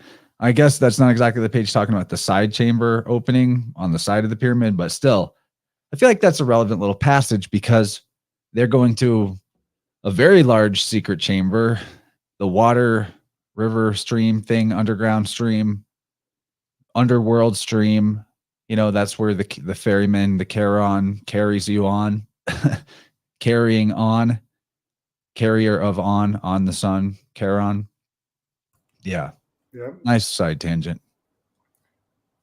I just like to point out that Zari Hawass name, his name sure sounds a lot like Awas, the spirit that was invoked by Crowley in the pyramid You know, it is definitely one big club, y'all. I'm glad I'm not in it. He's a super antagonistic character to people that want to dispute the circus of Egyptology, mainstream Egyptology. Yep. And he's educated in America, but he's the Bufu of Egypt. Are they telling us something there? Could there be more Egypt in America than they're letting on? Oh, dude, yeah. I've been going down the ancient America's rabbit hole lately. Oh my God. Are you kidding me? Yes, of course. There's freaking pyramids right back here, like just all over the Americas. Yeah. Like it's crazy. Yeah, I would totally buy that this is either the Egypt or another Egypt. Like you could make the case for both. Right. In biblical history, they refer to the land of Egypt, which is not Egypt. It is the land under the dominion of an empire that is called Egypt. And so that gives a lot of wiggle room all the way from the Caucasus Mountains all the way to here. So just throwing that out there, that the land of Egypt is not Egypt proper, where Cairo and Giza are. I grabbed this screenshot because of how dumb it is. She's standing right in the middle of all these other goons. Like somehow that's normal. And she totally fits there. And she's disarmed. And it's not like there's tons of them. There's 4 people. You're the 5th person. You're not going to be getting noticed. Are you joking? Exactly. But they are pretty NPC looking. Like that guy is looking to hail a cab on a Sim street somewhere. So they come in and they find the council of the 5 avatars of the other gods, and Harrow's like, "You're not going to fight us. You're judges, not warriors." And Osiris is wearing black like the judges wear. Definitely, this is a court scene. We've talked about the courtliness of this in previous episodes because they've come to this room before. And Osiris is depicted as black oftentimes too. But hey, we're just talking about the manes, the hands. Good call, man. Yep. He's got the magic hands. And he does like a pharaonic X before he casts the magic. Yep. Oh yeah, it's just too blurred for me to grab that. But I did notice that. But I bring that up. I bring the crossed arms up later because there's another example of it. Hey, since we brought up magic already, remind me later on when they're chanting together of that. There's some choice words they use in these scenes, and they're not using they're not using ritual. They're using spell. They're actually saying the word spell when all these gods are working in unison, and when you've got other people doing the chanting together, she calls it a spell. It's not. Oh, nice catch. I know the spell. It's not ceremony. Like in modern terminology, to make it like more palatable or less woo for people, you just call it ceremony. I don't know why they wouldn't have just done that and made this, but we gotta they have to make it sound like it's not a ritual. They have to make it sinister, so they call it spell or witchy or dark or whatever. Right. When the act is actually a pretty pure, holy thing. If you were to do something, if you were in whatever this is that these gods are doing, I mean, clearly, yeah, it's a spell. Call it what it is, sure. But I think it's a very good, interesting choice that these writers made to choose that word. Yeah, she is Egyptian. She's got the Egyptian roots. Mm-hmm. Kind of apropos. So he lays them all out. wipes him out with his Setian scepter, waz staff, if you will. What, did I have any notes about this, or was it just moving forward the plot? Yeah, this was also avoidable. Okay. And then he smashes the straw man. Hathor's still alive. Like everybody else is clearly dead, but Hathor's she's still making moves there. She's laying low, but she's still got some animation to her. So yeah, I actually thought Hathor's avatar showed up. Like when I was rewatching this, I was expecting that there was going to be a scene where like she talks to Layla or something. I had the impression she was still alive too, but it doesn't actually happen. Yeah, they might be telling us she could come back. Another thing is, look at the tennis shoes on this dead body down here. Doesn't that make you think of just a little bit of the Hail Bop? Oh, the white Nikes. Yeah, Yeah. just Or was it Adidas? Totally. Yeah. I thought this one leg bent back, one leg down the stairs was also bizarre. You know, it makes me think of how the constellations are in odd poses. Yeah. Because they got to cram them in and contort their human figure to fit the, connect the dots, stick figures of the heavens. So that was one thing it made me think about. Yeah, so he smashes the straw man, breaks the straw man spell for Amit, who can then be a living being again. And then they're all bowing before the reptilian overlord. She's got nice hair. Dreadlock, a natty dreadlock. Her dreadlocks are weird because they become a tail. It's a very weird design. And I'm noticing she's wearing like a chainmail dress.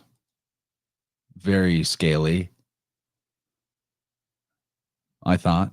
Kind of cool design, I guess. And there's a serpent. Like a coiled serpent up her middle here. Like a dollar sign. Mm. She's looking like money. She is green.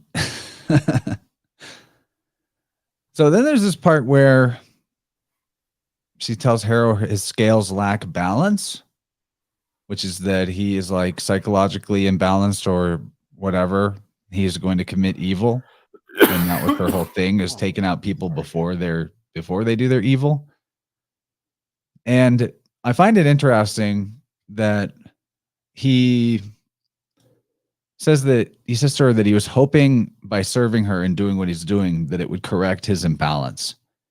So it's kind of like he's trying to correct his status, because we're in a courtroom here. And now she's become the judge, right? You know, like he's gone from the court of these avatars who are sort of like the men of the man's legal system. And now he's in the court of a god, higher power type of thing. And he's trying to correct his status with her. And I found that interesting because his alter ego is a psychologist, right? In the hallucinatory visions of Mark/Stephen that we got into a lot in the last episode. And in reference to the tennis shoes they got served. That's a good one. Yeah. I think his name's Bill. Bill Hoff, right? That's hilarious. But anyway, psychologists often go into the field, especially people that just get a psychology degree but never really get into practicing it, because they're they're secretly trying to figure out how to fix their own self. Yeah. And that's what Harrow's doing here. He's trying to balance balance the world with the scales of justice, but really he was just trying to balance his own inner imbalance. Just like a psychologist or psychiatrist, what become psychiatrists, drug prescribers. Yes. And so he's a hypocrite and he's about to take an oath. There's about to be a Hippocratic oath in play here. And, you know, I think this is a good time. I've been sitting on this weave for a very long time. And, you know, I think it's perfect that we drop it on the moment that Amit manifests. So I'm going to shoot a couple of images I put together. These are from way early in this project because I just don't want to miss it. I actually had it on deck the past few times we did the show, and I just don't want to fail to do it because this is speak now or forever hold your peace. So I've been thinking about Amet a lot, and how, early on I was thinking, does Amet have any close relationship to Bast? And it turns out in the comic books, Amet's henchmen were minions of Bast. And so I put together some graphics from the comic books. And here you can see Amet in the middle and the two henchmen are Bast characters. So you put those names together, you get Bast-Amet. And right here in the corner is Crowley. And Crowley used to refer to himself as the Baphomet.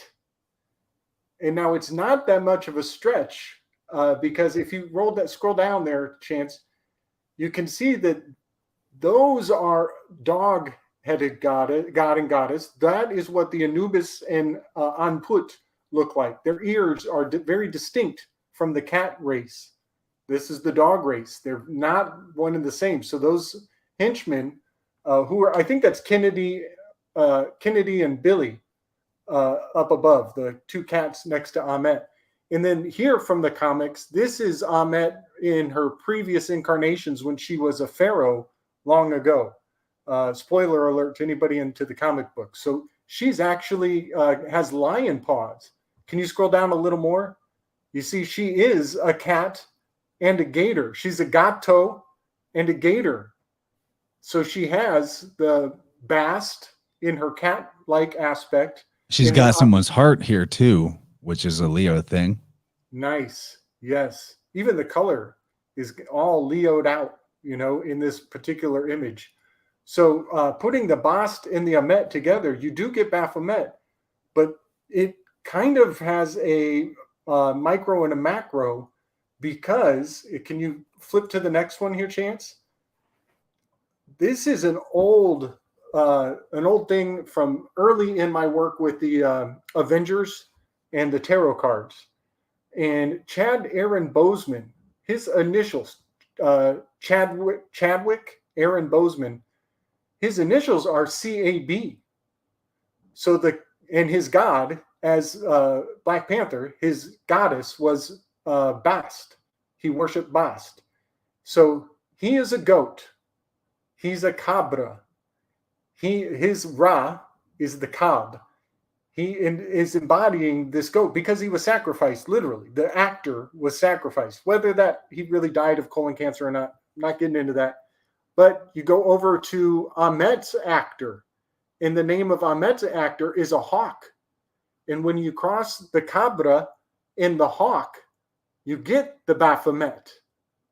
And so I just thought I would put that all together, that, these guys are using esoteric occult ingredients and mixing and matching them in not quite explicit format. It takes, like we were saying, it takes a lot of context to see the weave here. But I think that Amet is omitting the Bast aspect, the Bast Amet. So I just thought I would throw all that in together in one nice mixing bowl and serve it up tonight. Okay, I got one too. Amet backwards is Timma. And Timma is a Swedish word for an hour. So we have like a Father Time reference in Amet there. Yes. Which yes. I'm associating Amet heavily with Capricorn. Nice. Yeah. Which is the devil card for sure. Yep. Totally. Yeah. There's also, when I was searching about Timma, there's definitely a goat named Timma as well. A Latvian basketball player named Janis Timma, who is a goat of sorts. Maybe not the goat, but Apparently, he's a big deal. I've never heard of him before, but I don't know a lot about basketball. But his name's Janus. Janus Tema. I thought that was interesting. Sweet. Sweet. But yeah, this is good. I remember this stuff. I could talk about bathymetry and mammetry all day. I'm really thinking the more I learn that the Templars and whoever was in charge of and I think it was the Vatican, whoever was in charge of the Saracens, the Muslims during the Crusades, I'm pretty sure one power was playing both sides. And I'm pretty sure the Baphomet is the Muhammad. Yeah, buddy. I'm like quite sure of that. So it's like a perfect recipe for like pissing off the the Islamic by depicting their God, which is high blasphemy, and it also pisses off the Christians because it's a chimera. It's like the perfect way to just piss everybody off and keep everybody guessing where your allegiances lie, and all of that plays into the days of the conversos, and taking people captive and making them spit on their own Jesus or piss on blaspheme their own true roots, which I want to point out, a roadside stop is a converso experience. And so the technology that was implemented back in the days to get somebody to give their allegiance to a God that they may not give a fuck about is still in play when the LEO, the law enforcement officer, pulls you over and makes you pledge your allegiance to whatever God he worships. So that's something to think about, in my humble opinion. So I'm going to bring this back up. She's telling Harrow, serve me and you will find peace. So she's saying she'll save him if he serves her. I just find it interesting how this is probably just like beyond the scope of intentions being put in here. They're just writing a plot. But in Latin, servo, like SERV, servo, means to save. So it's actually the same as sarve or salve, like salvation, salvator. And it's a word relating us to wisdom and healing and serpents as well. And serpo, with a P, is the Latin word meaning to creep, which is partially where we get serpent, because they creep upon the ground and they're creepy and all that. But I just thought that was interesting. Serve and salve, serve and save. Servo, she's the savior. Kind of like people go into indentured servitude in the past because they were getting salved from some other bad situation. Yeah. And there's also the P to or the V to B switch is a big one. V and B makes me think of Serbians. Serbians called that from some slave time. I don't know much about Serbians. Yes. You know what? That goes back to that rabbit hole I went down with the Egyptian flag, going back and forth. I found a term of a proxy warrior class that proudly wore the title of paid for, bought and paid for. And it was, I'll see if I can dig it up while we move forward, because I just find it kind of profound that some people are wearing a mantle that is basically like, I'm a slave and I love it. This is the Serbian flag. Who are they serving? Double-headed eagle, Janus action. Yeah. Janus Tema, the basketball player. Okay. Now, this is fascinating. She says, do not let the pain of the past control you. But that's Harrow's whole jam. He loves letting the pain of the past control him. He puts glass in his shoes. He's Great MK Ultra point. to the max. He loves his MK Ultra servitude. Great point. Yep. Yeah, and she also talks about she had a servant previously whose scales were perfectly balanced, and she ended up getting locked away. And I'm pretty sure she's talking about Alexander the Great when she makes that reference. That's a good point. And it is interesting how, if we're looking at this in a legal sense, this is like a Supreme Court SCOTUS situation.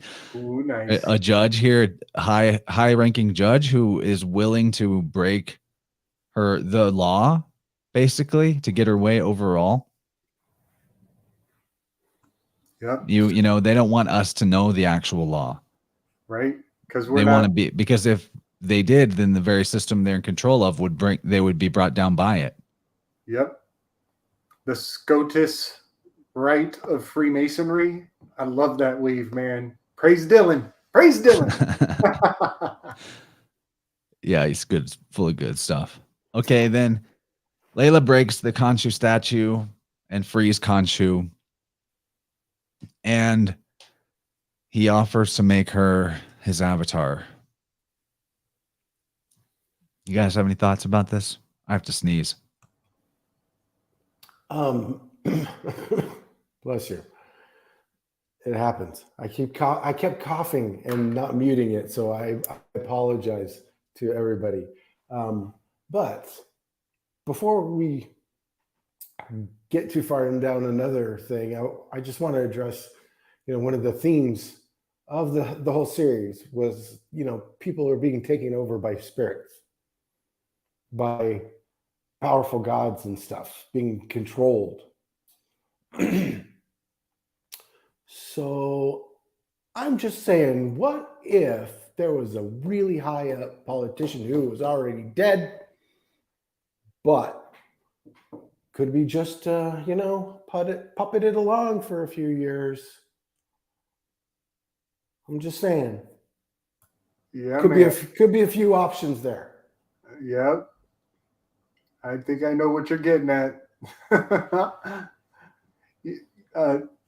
So one thing that, like, we just got done talking about salvation, and now we're talking about enslaving.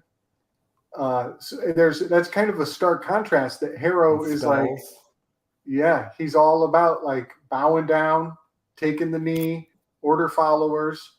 And here we have an Egyptian bloodline, a royal princess, perhaps, who is like, no, fuck that. I don't bow down to nobody. Yeah. Interesting, too, the difference between salve and Slav, save or slave, would be an al or a law, basically a masculine or a feminine position. Oh, that is interesting. Yes. Turns out the word Slav is a Slavic from the Caucasus region. And in the olden days, the word Africa actually was on the map in the Caucasus region because it was an extended territory of Africa. And nowadays they have they specify, they've cut that away, and now they say continental Africa, removing it from that Slavic extended territory. So that is just an interesting fact that, Slavs, Caucasians, slaves, Africans, there's like a really hairy overlap going on with these terms. Did you say that before or after reading the comment here? Not until now. That's pretty funny. That's great. So she rejects his offer to be. Khonshu wants to make her his avatar. He calls her little bug, like her father called her his little scarab. I thought that was a bit kind of rude of Khonshu to do that. Then Khonshu picks a fight with the big lizard. And she says, time has been cruel to you. Well, Amit, I think Amit is the time lord of this situation, or the father time, mother time. She's more like a mother time or whatever. And, I just realized too, her name is Amit. What is time backwards? Emit. Nice. Yeah. Yep. I know. And Timma is hour in old Swedish. It is not Badass. modern use, by the way. That's like an archaic word. That's badass. I dig it. I totally dig it. So she says, time has been cruel to you. We have the ageless lizard versus skeletal floating bird head. I don't know what we make of that, other than that the lizard people have figured out a way to defy time. But, you know, that's the question. Yeah. And when they fight, you know, he's lightning quick, light on his, you know, he's flying around. He's light on his feet, and she's sluggish and slow. It's very interesting. Yeah, that would also fit with the moon and Saturn, because the moon is the quickest moving thing in the sky. Oh, right. He's the moon. Oh, and great. Saturn's the slowest moving thing in the sky. From the old naked eye planets. Totally. Great point. Yep. Yeah, and he's like appearing and disappearing in different places. The moon is kind of like that. Oh, that's right. Yeah, if you track the moon, it does weird jumps. Oh, wow. Yep. There's the 3 strikes. We got it. Okay, now we finally catch up to where Mark has been. He is in the field of reeds, getting to have his Zen moment here. Field of reeds is like the afterlife that the priest class sold to the Egyptian people, that if they did all the right things and paid them enough to get mummified correctly and they bought enough little statues, then they would get to go here and live with Osiris. Let me pull my notes up. She says you're manifesting the peace you always wanted. I thought that was interesting, that in this other plane, if it is even another plane, this layer of his psyche, whatever he wants seems to happen, and whatever happens seems to be based on what he believes will happen. Like, I wonder if part of the reason why he's having these experiences in the afterlife or the duat is because the part of him that is Stephen Grant believes all this stuff, or has been, you know, obsessed with it and researching it for years, and he knows all the details about it. Kind of like how people who have NDEs wind up seeing deities based on the religion that they're interested in a lot of the time. So it just draws into question the entire series, especially with the thing that comes up later in this episode. Is any of this real, or is this all a dream or imagination of some being? And then that question, I think, is meant to be applied to the larger reality of quote unquote real life.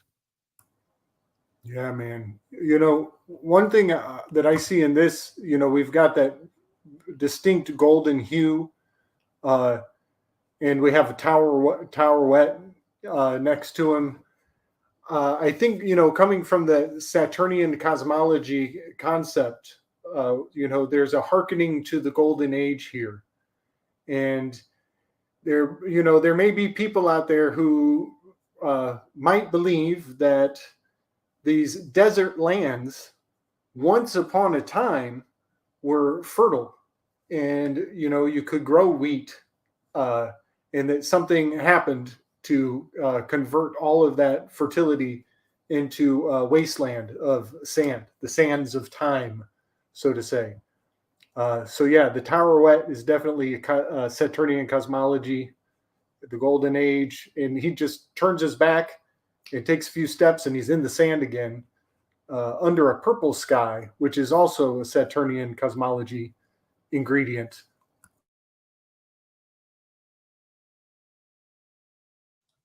Yeah, and there's kind of like a theme here too of, if we had a blissful, peaceful, static state, we wouldn't actually like it.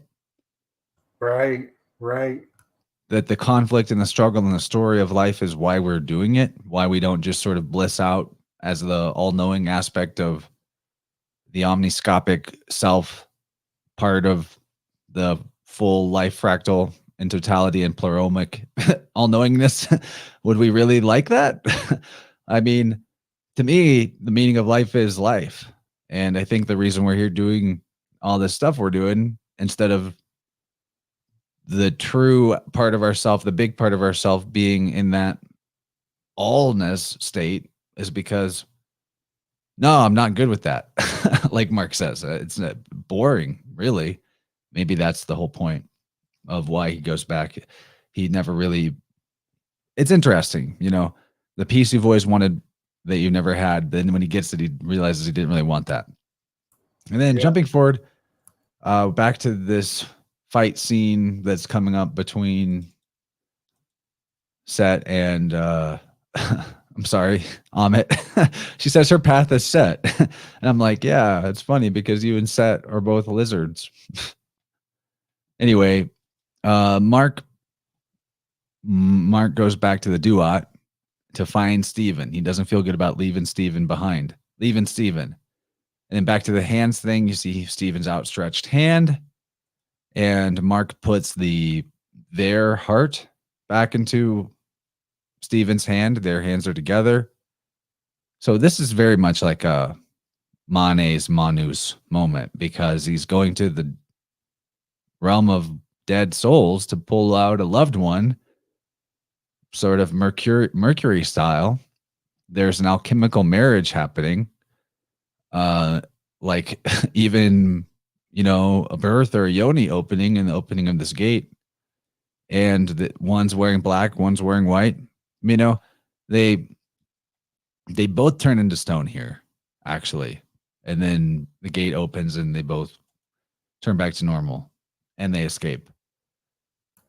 He also says to Stephen, "You are the only real superpower I ever had." And then there's like a flood. I find it interesting when this like gate, gato, cat, pussy, yoni opens. There's a flood that happens after that. Good call. A birthing. Yep. This is a redemption, a scene of redemption. And now he's a good. He can be bought and sold and traded again. He's socially acceptable. He can return to the world. Yeah, there you go. Yeah, he's mercs. He's mercs now, which is merchandise. Totally. And then I don't know if I got a screenshot of it, but when this flood comes, she actually cuts it in half. There's a hewing at this birth scene. She divides the waters from the waters, if you will, but it's flood of sand with the boat, with the ship, the vessel. The ship gets in the way of the full delivery, full power of the birth. Yeah. Total placenta action going on as usual. I'm glad you see it too. We're only, we're both crazy, not just one of us. No.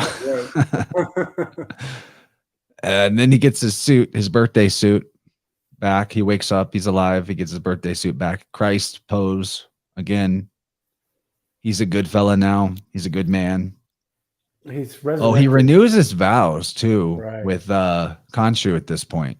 It shows all these flashes from scenes in the past where the words of Khonshu asking him to like take his vow to serve are shown alongside of his scenes with his wife, who he also has a vow to. I found that interesting because, whenever you get married, that is also like a corporate merger. It's sort of a legal alchemical wedding of sorts. It's bringing two bodies together, corporate bodies, for what's the word? For commerce reasons. That's the word. Commerce, Congress. Yeah, and the negotiating deals part that comes up next just really solidifies that he's mercs now, that he's goods, because he's negotiating a different deal with Khonshu when he comes back to life. He goes and finds Khonshu. Khonshu actually leaves the battlefield because he senses Mark being alive. And Mark and Stephen are like, yo, if we save everybody from the giant lizard lady, you have to free us from our bondage, our service. Right. And now that he's indentured integrated, servitude. yeah. And now that he's integrated, he's all of a sudden like fully balanced, capable of negotiating the terms of the agreement. He's gone through his trial, his underworld trials, and now he's reborn. And so now he has the ability to command the gods, to manipulate the gods and bend the extending circumstances of the contract to meet his expectations. Right. So he's integrated himself. He's integrated his shadow. And what are you saying that it's like an apotheosis kind of process? Totally. Kind of sounds like that, right? Totally. Yep. Yeah. He's summoned the suit, and he can switch in and out. He doesn't have to look at a mirror. He doesn't have to be in trauma. It doesn't have to sneak up on him. He can just flip and flop, come in and out of the private and the public, whichever way it suits him. Shout out Logan Cook. Thanks for the $5 tip, dude. That brother is always dropping me extra $5 on live streams. Appreciate you a lot, man. Thank you. All right. So I'm trying to keep us flowing here since we are pretty already late in the game. So Khonshu then turns it from night to day. That was interesting. What do we make of that? I'm sorry, he turns it from day to night. I thought this was also a plot hole because later they go into the city of Cairo and nobody seems alarmed that it just went from the middle of the morning to full moon up, dead of night, no stars. Oh, you know what? I think this is this might be actually indicating an eclipse. Because remember when he had to summon the Enneagram, he caused an eclipse to happen. And so maybe what they're actually indicating is that he has the ability to cause an eclipse so that a conflagration can come about, which has been used in the past to psychologically manipulate, enemies who don't know when the eclipse is coming. There have been entire battles, like the Battle of Tippecanoe, many battles. They waited for the eclipse, and then they, went out and pretended like they were commanding the elements. Yeah, you're right. And here's why. Cool. Okay. I just wanted to make sure that I was maybe supported with my observation here. But look closely. You mentioned eclipse. Is this the foreskin separated from the head of the circumcised penis? Oh my fucking God. Oh my God. Oh my God. I don't know. It looks like that covenant. to me. It's a new covenant. Okay. They made a new deal. Okay, Dr. He Freud. gets circumcised. He was just born again. I don't know, guys. It's a new covenant. You got it, man. Duck and cover. That's great. Duck and cover. Better cover. I mean, look your at mess. that. Better Does it not look like that? Yeah, man. Better make sure your insurance is going to cover this new agreement. Man, covering the Great. Kyborium, it's so spiritual, it blows the mind. Great Okay, read. so it's not just me. You guys see it too. That's all I needed. Oh, yeah. Oh, yeah. No, I can't unsee it. Now you Now can't all I see unsee is a it. Dick. Now all you see is the head of a dick. Yeah. Yeah, Yeah, of course I see it. It's Everybody amazing. sees it. everybody saw did it, but not nobody see saw it. It's kind of like everybody saw this in the show, but nobody saw the head of the Nobody penis saw there. Penis. Not after until the new Chad said covenant. it. Now, never. Now the writers can't even use this next season. All I'm gonna say is everybody saw a dick. Let's put that out there. Let's put this out there. If they do a second season, watch and see how many times they use that image. Dick. Well, there's like a few slides away from here, too. Just a few slides from now, we're going to be shown a capstone metaphor, too. Nice. You know, the head of the pyramid, the cap of the stone. Yeah. That's also similar. But first, we have to have. I just grabbed this slide because Layla found Osiris, and then he like drops dead, or the avatar of Osiris, and I thought it was very sad he had sudden adult death syndrome. Oh shit! Because he seems like he's fine, and then he just drops dead. I don't know. It's really weird. He's not bleeding or anything. He just drops dead. It's weird. It's sad. It's very sad. You know, they blocked that hashtag on Fedbook and Twitter. Died suddenly. They blocked the hashtag and the phrase. Yeah. Because it's happening so much. Like ambulance wait times are at an all-time high because there's so much cardiac arrest happening. Dude, it's ridiculous. Getting any kind of medical care, if you actually need medical care right now, it's terrifying. Yeah. It's terrible. Yeah, it's like 8-hour, 12-hour waits in the ER. Mm-hmm. Remember, strange is geometrical Shortage. Doctor shortage. Doctor shortage. Yeah. Yep. Shortage things. Yep. Stranger Things. Shortage of things.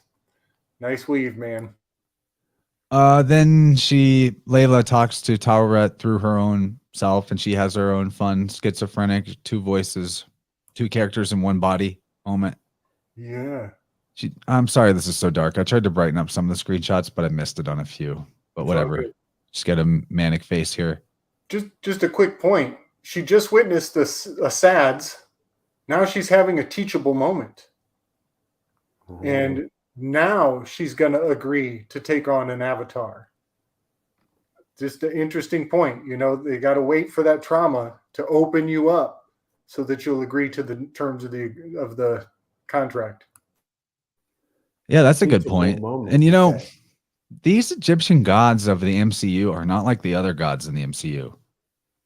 They are more like demonic spirits. Especially the way they're depicted, like entering and exiting people occasionally as like smoke. It's very jinn for sure.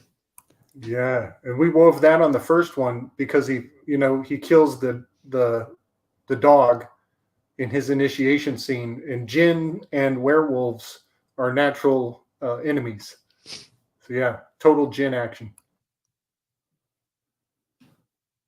Okay. Then Harrow's All gin, all the time. Gin on gin action. This is where the gin grow giant and jam all over the pyramid. It is. And he's at the top of the pyramid. This is the capstone part I was talking about.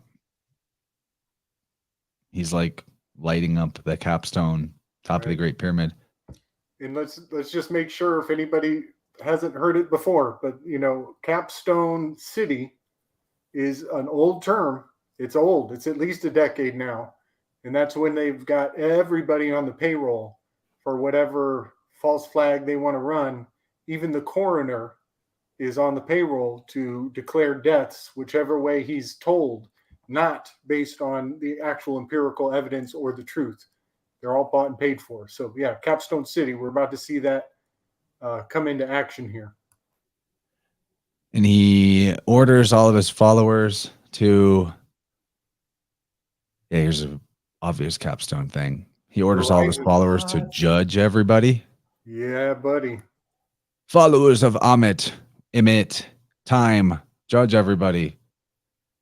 And what made me think about here, the diversity of some of his followers made me think of how like the leftists are always judging others for what they themselves do. And, they're judging everyone for like the sins they're going to commit in the future, but they're literally committing mass murder. It's so crazy. See, you shot me something, Gabriel. Yep. Here we go. Perfect. All right. Yeah, this is the part, this is kind of the MO of Amet's acolytes is they are really into judging people before their sins happen. So I started looking at pre-crime, and Well, actually, this graphic of the tip top here, this was when I looked up the WHO, the WHO. I just put in WHO and I started scanning through hits for DuckDuckGo. And here I found this graphic that the WHO is putting out. And this is a assessment of intrinsic capacity. And I just find it very alarming that what we're looking at when you take the WHO and some of what they have put forward publicly, this is not hard to access, this agenda, and you overlap it with all the possibilities that the notes and themes of pre-crime that we're seeing in this film. You overlap the two, and we are looking at Minority Report being enforced by the WHO, by the anonymity, the nameless one. Who? They're called the WHO. You don't know who's doing this to you. Who are they? Are you just a conspiracy theory? No, they are who? They are the WHO. So assessment of intrinsic capacity, you reverse that acronym and you get CIA. That's pretty telling. There's a WHO for you. These are some of the faculties that they will use to determine if you should be out amongst the rest of the world, if you deserve to walk freely or come and go as you see fit. And, the center here, intrinsic capacity, that's a IC, which is a 9 and a 3 in ordinal reduced. 93 is the symbol of the Thelemic order, tries to claim it. Secret societies in general, goes back to the Rosicrucians. 93 is their number. So yeah, this is an interesting, just a little graphic that gives you a little understanding of where their headspace is at and things that they're looking for to make a determination on your mental well-being going forward. And it's just horrifying to think about. Can you scroll down, Chance? Yeah. So then I pull up a graphic from the red flag laws in the United States. They call this emergency risk protection orders, ERP. Well, you flip that around and you get PRE. It's pre-crime. It's already up and running. These red flag laws, they're already up in, it says 17 states here. I'm pretty sure it's way more than that at this point. I think they're just trying to jab us in the ribs with that number 17. 17 hails back to the parable of Jesus casting the net off the right side of the boat to capture 153 fish. 153 is the 17th triangular number.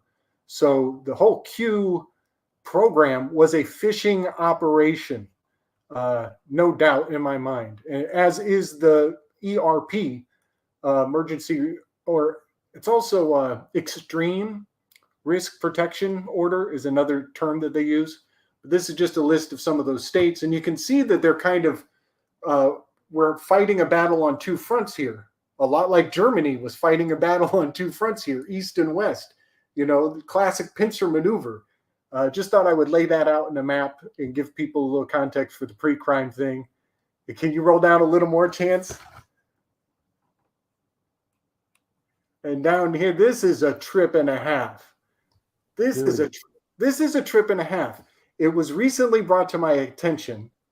Thank you so much, Carrie, for pointing this out to me, that hospitals are considered foreign trade zones. And that meant so much to me. That meant so much to me right away. So big love, Carrie, for pointing this out. Big love. The standard Red Cross that is the symbol of the hospital, the Hospitallers, is a Knights Templar flag. This red flag laws of the Knights Templar is the symbol of your local hospital. And so it's also the flag for Switzerland. And Switzerland is neutral. Your hospital is neutral territory. You're on a free trade zone. And guess where 1/3 of all the cops' firearms, 1/3 of them are SIGs.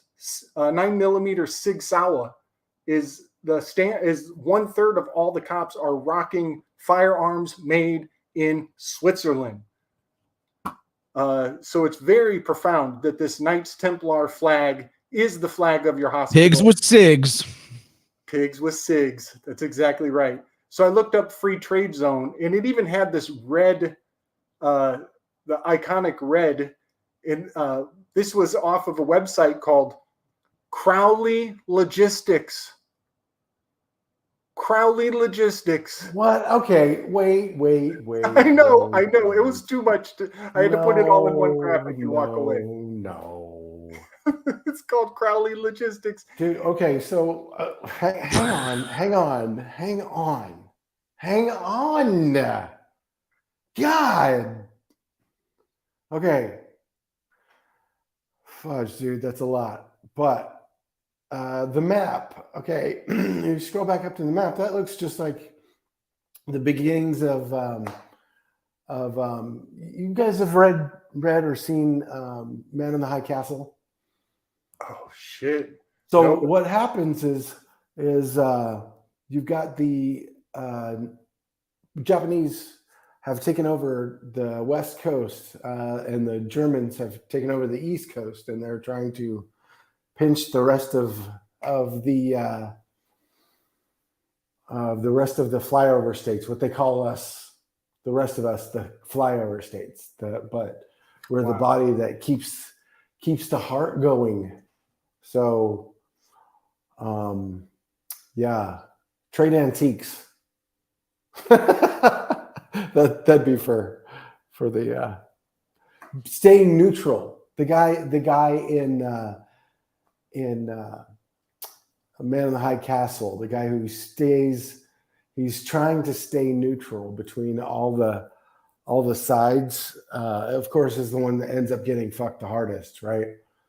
Right. Instead of choosing yay or nay. But yeah, staying neutral. Also, good to note here, since Templars have been brought up, that the Freemasons and Templars think they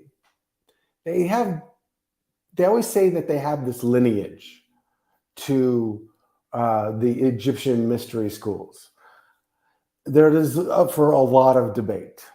It's more of a reinterpretation of a mythology, personally, but those things are there in every single one of these mythos that you're talking about. Yeah, the Freemasons, the Knights Templar, the Templars were the Hospitallers. They're the ones that built the first hospital systems. Yeah, it's all connected. Don't you think that, people kind of get that everything's kind of web, kind of weave, whether you want to be part of it or not? We're experiencing all this together. Yeah, man. Yeah. And it's all connected. Yeah. There was an island in the middle of that map. It was Colorado. Mm-hmm. And that's where NORAD, is. Cheyenne Mountain. Yep. And Yeah, that's a big deal. Colorado Springs has more government agents per capita than any other city in the country. Mm-hmm. So they're already armed and on the payroll. It's already there. Mm-hmm.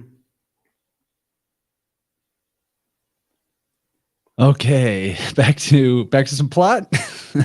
Oh, right, that thing we were doing. Right. Oh, yeah. You guys are the best, by the way. That whole graphic, Gabriel. Again, this is why you're on the team. Real, I wish I could pay you like a huge salary. That's all right, man. I seriously owe you some money. Getting this knowledge out is payment enough, man. Getting people's heads wrapped around the big picture. The big picture. Well, this is it right here. The capstone, top of the pyramid, cabal feeding Loosh to a giant reptile. That's the big picture. Totally. Right? I mean, does this not encapsulate the whole... Exactly what that is. Everything we talk about all the time? Exactly what that is. Yeah. Yeah. Loose, feeding that sucking. Feeding Loosh to the big croc monster. Okay. So Now we have dramatic Middle Eastern music playing while Layla emerges as the avatar of Taweret, even though she looks exactly like Isis. Exactly like ISIS. That's another thing. What?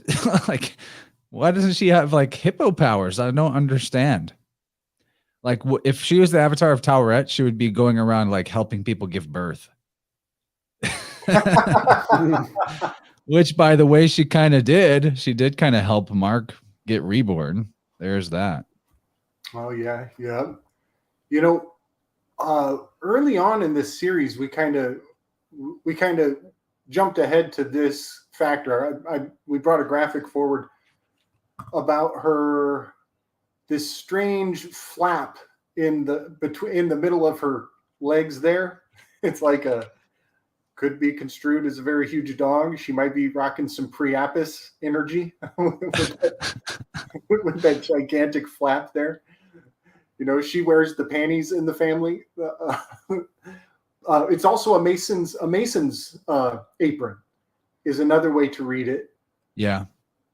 But also in royal art or portraits, queens, very frequently they're wearing a garter on their arm, an arm garter, and it looks like a belt, and it's tied in a very peculiar fashion. The order of the garter is a secret society in its own right. It has to do with Francis Bacon and Shakespeare, but that garter looks like a Q. So I'm just going to throw that out there. I'm not going to get behind it, or I do not sanction any of the Q information, but I will point out that she is rocking the royalty with the garter that is in the shape of the Q. Might have to do with Michael Jackson, might not. Guys, I have to hit the restroom. I'll be right back. Right on. And we kind of consummated the beetle and the Taweret. Oh, because she is the high priestess card, which is in Capricorn, and the beetle is Cancer up above, which is 180 degrees. So it has that propinquity, that 180 relationship. It's interesting. You were talking about the armbands, the garters. I was watching this, trying to like, dig into like old, or what archaeology thinks is going on now. Try to keep up with that stuff, and it's hard to keep up. But one thing they found a lot of in Ireland, like Northern Ireland and Northern Europe anyway, is those torques. It was it's a golden armband, and it was symbolized nobility, but it also symbolized belonging, also, that you belong to that clan. So not only were you're associated with it and as an honor, but you're also a servant, a slave of it. Oh, interesting. Yeah, okay. That makes me think of Hecate again, she of two torches, and here she is rocking the two swords, very Hecate-esque. Isis and Nephthys, when they were depicted with bird bodies, it was usually a kite or a kestrel, which is a type of, another raptor. And it was a black kite was the sacred raptor of Isis. Black. So the wings were said mythologically to be for shielding and protecting Osiris. So they did use the wings that way a lot in this episode. She's like Captain America, the Falcon, whatever. She is cooler than the Falcon. Although we never really see her fly with these wings. I thought that was sort of lame. Just kind of a little bit. Yeah. She takes off at somebody, but doesn't fly. Yeah. Yeah, she does a dive bomb and just minimum flying. Yeah. Chance, I found that graphic from way early in our work. I shot it to you if you want to just flash it. Okay. It's got an interesting phrase on it that I think is worth pointing out. Yeah. So the translation of this Latin phrase here is "shamed be who thinks ill of it," and that is really interesting magic. It's almost like it it casts judgment on you just for perceiving it. It's got this weird catch-22, you know. It's just a really fascinating. I'm sure there's way more meaning to it, but right in and of its on the surface level, it's just seems very in your face. Fuck you. Fuck the haters. That's what that means. Right. Unfuckwithable. Yeah, unfuckwithable. Cool. I just thought that'd be good to bring up here. Yeah, it is. We could weave on that more, but we'll just move forward. I just grabbed this because in case I had forgotten to say something about the Ford Raptor from earlier. ISIS and raptors are a big deal. Now I'm looking at it, there's like dirt, a smudge covering part of the P, and it looks like it says rafter, which is a boat. A one riding a boat, a rafter, or rafters can be part of a ceiling, columns and beams in the ceiling. I don't know. Probably not important. That makes me think of, I was at the circus last month and I saw a ride called Tornado, and now I'm reading everything in reverse. And Tornado is Odin wrote, which makes me think of the breath of Odin, the storm god. You got to rotate the word to find that it's the breath of Odin. You went to the circus. Well, Thor is a storm god. Right. Yeah. Not the circus, the fair. Thank you. Oh, Gordy. okay. I'm like, there's stuff. Circuses? I'm all stoked. Let's go see elephants. I Yeah. thought they were canceled. Yeah, they got canceled, man. So now begins The freak show. That's what we final need to bring battle between the gods and the monsters and the avatars. I just thought Titan against the Titan. this is kind of cool shot. Yes. Arrow descending, Moon Knight ascending. Yeah.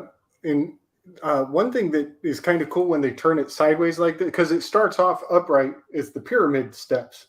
But when they tweak it, this 45-degree tweak, it looks like they're in a field of pyramids. So it goes from the micro, in that little tweak, it becomes the macro. And these two are duking it out while their gigantic avatars are also embodying the same conflict.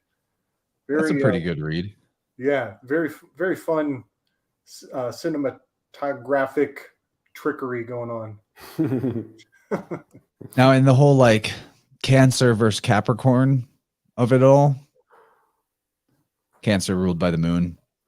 Cancer when the sun is at the height of its power in the sky clock, and Capricorn being opposite of that in the sky clock.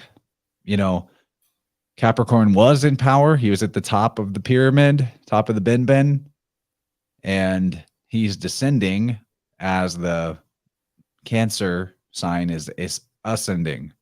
Like that's very zodiacal. He's coming down and Mark's going up. Thought that was maybe relevant.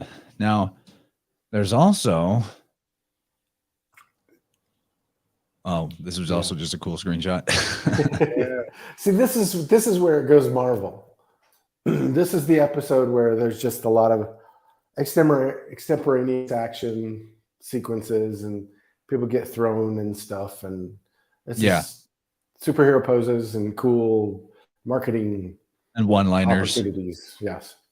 Yeah, I agree. There's less to analyze in the fight scenes, which is okay. Yeah. Just to kind of consummate that idea of them being the equinoxes, Harrow very much has been embodying the Moses character, leading people through the desert. It'd be the solstices, by the way, not the equinoxes. Oh, well, my mind sees equinox because I'm reading Moses and monotheism right now. and I'm thinking about Moses a lot, and I've placed him very strongly in Libra because he's called the liberator and the lawgiver. So I've placed Moses strongly in Libra in my mind. So this is my own bias showing. But then we have whoever Mark on the other would be March, and even the shape of his head is the Aries sign. So I'm just thinking you're not wrong. yeah. You know, Aries or Cancer would both. Aries versus Libra, Cancer versus Capricorn. There we go. You could even say that, like, Mark is Aries because he is a Pisces. He's like right almost into Aries on his birthday, but he's he's born again. He's also the sacrificial one.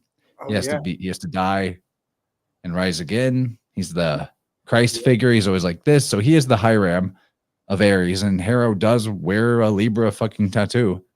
So maybe that's it. And then their gods, Khonshu and Ammit, are Cancer and Capricorn. Could be like that. Oh, nice. Damn, I like that. I like that a lot. Yeah. That where we get all 4 points of it. Sweet. Yeah. And he's even up higher than Harrow now. Right. He sprung a surprise attack on him. Now Ammit fights Khonshu, and they're as big as the pyramid. Now we know that Ammit got that big because she loosed a bunch of souls, but it's never explained how Khonshu got big. Another plot hole, by the way. They should have at least explained why he's a giant now. Ammit had to eat a bunch of souls for that shit. I don't get it. Yeah, and come to think of it, if we are talking about Saturn versus the moon, that's a key handing off of responsibilities in Saturnian cosmology, the whole Velikovskyan theory that has gone way beyond anything Velikovsky was willing to posit. It has grown into its own thing. But this is interesting that, they believe that Saturn once was sitting at the North Pole, and that the moon was a late arrival to the entire system. So it is, I think we're on it with the moon, Saturn versus the moon here. I think that's great. And Saturn goes through a fall, loses the battle, and the moon takes its place. Yeah, that's badass. I love that weave. Ooh, St. George. The patron saint of the MK Maltese Knights Ultra. You see that? Yeah, buddy. Great catch. It's even got the crucial angle of the spear. It's like a 45, maybe 50. It's close enough. Yep. Close enough. Nice weave. I think so. St. George. Which I guess is also Michael in some circles. Michael, St. George. Yeah, I actually found it by searching Michael. But yeah, there's the George version too. Okay. Yeah, the Saint Michael ley line, it runs through in Europe. It runs through all these ancient castles right on the mark, and then the spear of that ley line penetrates through Rome, and it's piercing the serpent of Rome. So if anybody ever wants to look that one up, that's worth a damn. The St. Michael ley line. And then it goes directly to Jerusalem, is where the tip of the spear, potentially spear of destiny, according to certain mythologies. Here she is doing the whole Isis as protecting with the wings thing. She is reflecting. He's shooting his essence at his essence cane at her, and it's harming him. He's getting blown back in his face.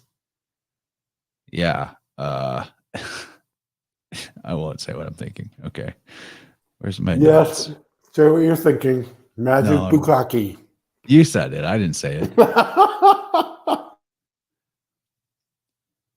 But there is definitely an aspect of this whole story, now that I'm seeing her as an Isis character, because she's depicted like this, where it's a lot like Osiris, Horus, Isis, and Set. Mark is basically Osiris, who then dies and is resurrected as Horus. And Layla, being Isis, instead of finding the missing phallus, she finds the ushabti, you know? But the moon, which that is for, is kind of a phallic, could be depicted as or construed as phallic itself because of its phases of softness and transparency and then like fullness and solidity. And the fight scene that ensues, like Gordy said, mostly a lot of action, not major things to analyze other than Horus / Jesus Christ murder star right here with his moon throwing stars, murdering people. He kills a lot of people in this show. A lot of people get killed. And yeah, clearly that's a Christ-like pose. Then we do have, finally, couldn't go a whole episode without a reflection shot. So he's smashing Harrow into glass, breaking a screen, actually. And then Harrow throws him through glass after that. And I don't have a screenshot for that, but there's finally some glass and reflection coming back into the mix. That was huge throughout the rest of the show. And Egyptian superhero, super woke. She's an Egyptian superhero now. That's cool. Then there's a scene where Harrow shoots his purple magic light at Mark, and Mark does this Osiris arms crossed thing. Back to the whole weave about Osiris, Horus, Isis being, and Set being symbolic of this whole thing, this whole story. And Khonshu gets stabbed in the chest by the giant lizard, stabbed with his own staff. Yep. He goes down. Mark gets the same treatment from Harrow. As above, so below. Yeah. Again, kind of in a crucified pose here. And then he blacks out. Before we go too far, that sign that he's on, the green and yellow, is it like Egyptian subway? I was thinking Jamba Juice. Jamba Juice, maybe, yeah. Well, there's a whole green and gold theme with Amit too. You know, she's all green and gold, and oh, nice, yes, green and gold. Yep. You know, I don't remember going down a color rabbit hole with that, but I think green is usually like a faith, and gold is, of course, power. Yeah, it would be interesting to see what those words say. I mean, it's probably product placement. Yeah, probably. It probably is just Subway. It's probably just wokeism product placement for those who know. Well, there was Ford product placement earlier. Ford Raptor. Yep. I saw some Nissan at one point. Yep.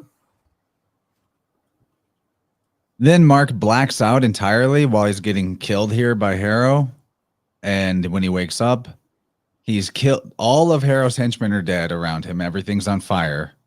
And he's holding the Waz staff, scepter, Setian scepter, ready to execute Harrow. So this is definitely symbolic of the initiate going through the duat and overcoming the Setian nature. And that's why he now holds this scepter. Yes. Also, I just now realized we're seeing the Deus Ex Machina is still in play, where they bring in. So in old Greek theater, it would be some mechanistic, deified miracle would descend from the rafters and save a seemingly hopeless situation, so that after doing it for generations and generations, people start to believe that something from the heavens will come and save them. no matter how hopeless things get. And it's reinforced by the theater forever. So, it is the original Messiah, is Deus Ex Machina. And here they're still doing it, even with the budget that they have. They're not even going to show us the magical kung fu moves that he does to save the day. They're just going to give us a blackout experience, and we wake up and everything's solved, which is really profound to me. It is emasculating in and of its own nature, that they don't even show our hero being a badass. They just do a Deus Ex Machina blackout, and now he's the winner. That's really something. That just dawned on me. Like, I'm actually kind of pissed. I feel gypped. We don't even get to see the kung fu move, of the hero's journey. They just resort to a blackout. A blackout saves the day. A blackout saves the day. Yeah, we're going to need to turn the power off because it's too hot.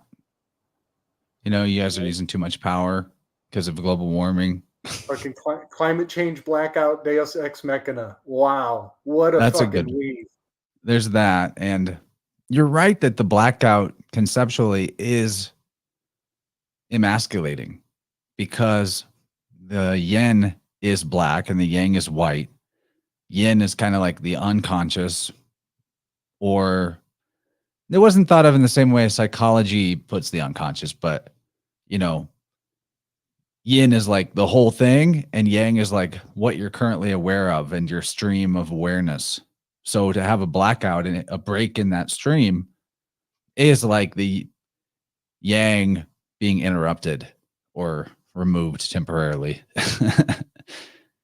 Funny how yang and wang rhymes. So his wang got cut in two there. His timeline was split. I've got an interesting personal story that when I was watching this for the show, it came to me, like brought me back to in high school. I had this really fun rivalry with the school bullies. Nice. The school bullies, they were total assholes. They would because me and my buddies, we had TP'd, egged, and shit on their porch all on the same night. And we did it to three of this gang of bullies. We went to all three of their houses and got them all on the same night. It was epic. So many eggs. And I think we tipped over their trash cans, and we were ruthless that night. It was fun. And then they came after us to get revenge because one of our buddies bragged about it. They found out who was riding that night, and they tried to hunt us all down. They beat up a bunch of people trying to find us. And one night, after weeks of this rivalry, they found me and my buddy walking out of a gas station. And we had been intentionally hanging out outside of our usual haunts. We were avoiding the usual terrain to try to not be found by these guys. And they caught us at this gas station, a Marathon gas station. We come walking out, and my buddy who's with me is not a fighter. He is not a fighter. And so they surround us with 8 dudes, and they are closing in on us. And I got a mouthful of Hostess Twinkie, and I'm trying to talk my way out of this situation. My mouth goes totally dry, and I just run out of words. I'm trying to just talk my way out of it. It's a no-go. And I tried to isolate the tallest dude. He was 6'7" in high school. He was huge. And I started barreling in on him because he was the biggest one. I figured that, try to get my way out of the circle. And at the last second, while I'm looking at him, I tried to turn and cheap shot the guy to his left. And he ducks my punch and shoots my hips and takes me down. And I go down in a tumble. There's legs, there's fists. I'm getting pummeled. I roll over, try to, turtle shell. And I look up. And when I look up, I see my buddy, who's just a skinny, non-fighting dude. He's getting the classic shirt over the head hockey. He's getting the hockey punch. And all I see is his head, the shape of his head, just taking hits, bouncing out of his own shirt over and over. And the next thing I know, I black out. I totally black out. And when I come through, I got this one dude's head in my hands, and I'm smashing his face on the car hood. And somebody is screaming, "Cops! Cops!" And everybody runs. And the guy that I'm smashing, he runs off, and his hair is still in my hands. And I don't know what happened from me being on the ground and seeing my buddy, but a bunch of people got hurt. And my other friend, who was not in the fight, was a girl. Her name's Lara. She tells me that I went psycho and I started kicking everybody's ass, and I was laughing while I did it. She said I was laughing, and I'm smashing this guy's head on the door. So yeah, You sound like you'd be a good avatar of Khonshu. it was crazy. It was the craziest tussle ever. But it creeps me out that I literally don't know what happened. And she's telling me I was laughing in the time that I didn't know what was happening. So yeah, when he says I blacked out, it brought it back to me. I was like, oh, fuck. Yeah, that happens. Yeah, it's like berserkers, bloodlust, Mhm. temporary associated. insanity, temporary possession, or a layer of yourself that just takes over that was always there waiting for a survival situation. Yep. Oh, I had his hair and his necklace. That was the other thing. His necklace had a little psychedelic mushroom, all tie-dyed mushroom in my hand, and he ran off. Yeah. Crazy story. Crazy. So we call that the marathon fight. I love that. That is It was- great, man. You've got great stories. And then, so then the next day I showed up at school, and everybody else is bruised, split lips. My buddy's got a little thing on his eye, and I actually had some hits on my ribs, but I came to school wearing a Superman shirt, sleeveless Superman shirt. So it is apparently a thing, by the way, that you black out during fights. It's not the same as blacking out from drinking, but Well, that it's rage blackout. there's a thing. It's a disassociation. Yeah. So you had a rage blackout. It's pretty crazy. Yeah, I've learned to tame that lion since. Well, if you saw your buddy getting hurt like that, I could see why the rage spike would be so massive and quick. Yeah, that's the last thing I remember is seeing him getting just took, and it just flipped me out. When your adrenaline spikes, it's not out of the ordinary for you to gray out or whatever, but you're still conscious. You're still doing it. That's a normal bodily function, really. It's a survival mechanism. And yeah, you kind of have to have that in certain situations in life to survive. Yeah, the story, it was like the next day, it was 12 dudes. Day after that, it was 15 dudes. By the end of the And week, the it was legend like grew. 20 of them. Right on. Yeah, man. Tell that story. It was 40 guys. Dude, exactly. We've got these fake ass heroes now. We don't have the Wild Bill Hickok who would lie to your face and tell you he's lying about the story that he just told. And yet you find out that he actually did wrestle a bear and find out that he really was kind of a badass, but he was also kind of a liar. So this is that mercurial characters that we don't really know we don't really have so much anymore. I kind of miss these days. Chaos magic. So let's move forward. We're almost through this, Sorry. kind of. No, it's okay. That was a good story. Yeah, man. Thank you, Gabe. It's Oh, yeah. relevant to what happens in the show too. Okay. So they were told that to stop Amit, Osiris told them they needed to bind Amit to a mortal body. Basically. So they take Layla and Mark take Harrow to the pyramid secret chamber and start chanting, doing a spell around him. Amit turns into purple smoke and flies into Harrow's mouth. Opening of the mouth ritual.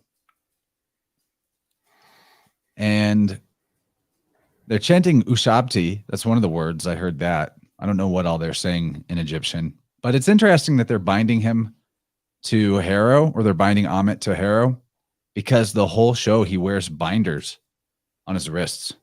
Oh, right. Yeah. Mhm. He's always kind of been bound to her Slavery anyway. bonds. Yeah. He was fettered. He's a bondsman.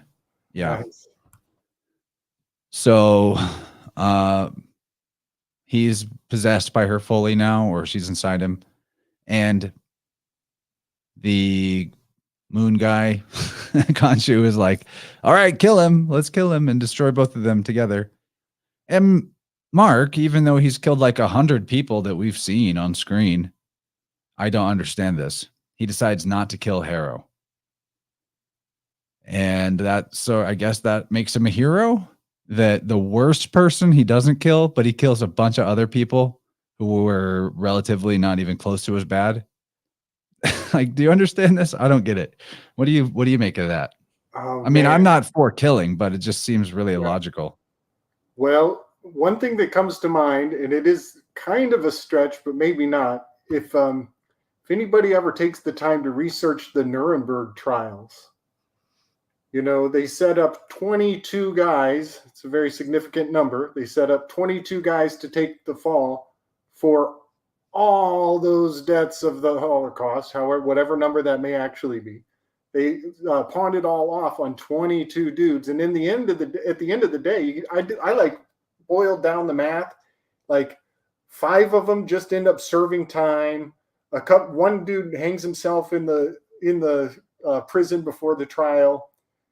Some of them actually get off, and they end up killing. I forget the number. I have it here, but I'm not going to look it up. But it's not enough to send a strong enough message to prevent that kind of fuckery from happening again. So Nuremberg trials come to mind. You know, that the whole thing was just a show. You know, it was a show trial. So you know, when people think that the Nuremberg trials made anything right again, they are not correct. Clearly, because they're breakdancing all over the Nuremberg Code, mockingly so. But I studied the Nuremberg Code, and they are fucking that thing in the ass for years now. So that comes to mind. Who would have thought that the last episode would be so dirty? I didn't say Bukkake, you did.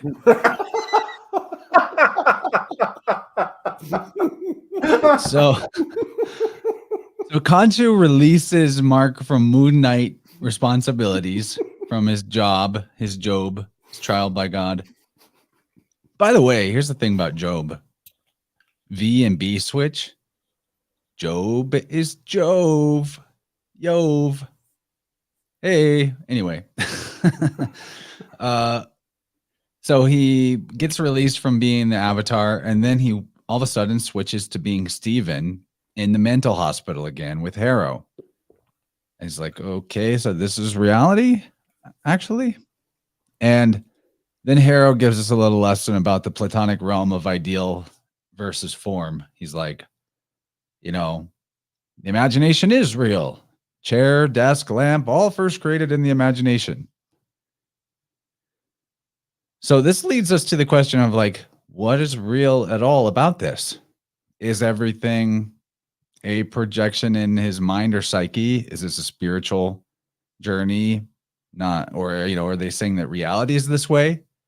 That people who go crazy and start to see a different reality than everyone else, they're actually in a different reality than everyone else and not actually crazy, or seeing more of reality? And then he walks away and we see the bloody footprints. So he knows that this Harrow is not quote unquote real, or that there's something not real about it. Yeah. He asks Harrow how long Mark/Steven, you know, is supposed to work with him. How long we're going to have to work with you to not be crazy.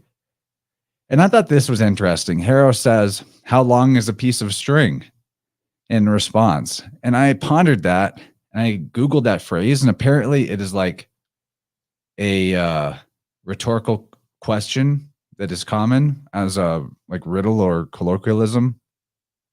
And the answer is a piece of string is twice as long as half its length. Wow. So to me, that's talking about the cycle of like Cancer and Capricorn or Aries and Libra. You know, one rises, the other falls, and then the other one rises and the other one falls. And there's this stream cycle of it all. Wow. Yeah, that sounds very Platonic. I like that a lot. One thought while we're on the tracks here, Jake Lockley kind of peeks in. He's talking to himself. He's going between Jake and Stephen, I think. And what I think this could also indicate I thought he was going between Mark and Stephen here. Oh, I think Jake comes out at one point because he like leans in and gives him a hard question. But my point is, I think this is also indicating that Jake is tracking his target, because at the end of the credits, we'll find out there's a nice little reveal here, but I think Jake is tracking Harrow at this point. So the predator has become the prey, and Jake is awakening to his prime directive. Well, after they reject the reality of being in the mental hospital, they wake up in their bed.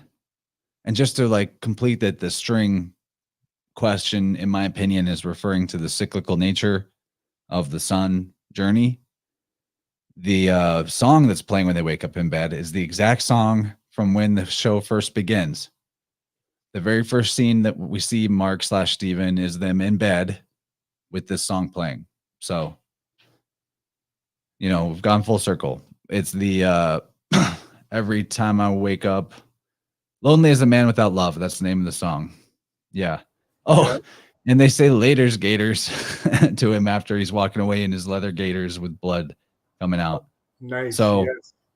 We're mirroring the opening of the show. Harrow's walking in glass gaiters, glasses mirror-like. They wake up in bed. And tell me if you want to bring up any of the things you've been sending me, Gabriel. Just let me know when. Because maybe after I just go through the last screenshot of this scene. There we go. Nice. So now there's 2 goldfish. If you remember, there was only one goldfish. The first episode, the goldfish problem, was about how the one goldfish became a different goldfish. And now somehow there's 2 goldfish. Right. And the one goldfish was incomplete because it was missing a fin. So now not only is it complete, it's doubled. Pisces. Yeah. Mark is a Pisces. He's a Pisces. So the graphic that I shot you is this is me poaching off of one of those Moon Knight breakdowns that is sponsored by Marvel, brought to you by Marvel.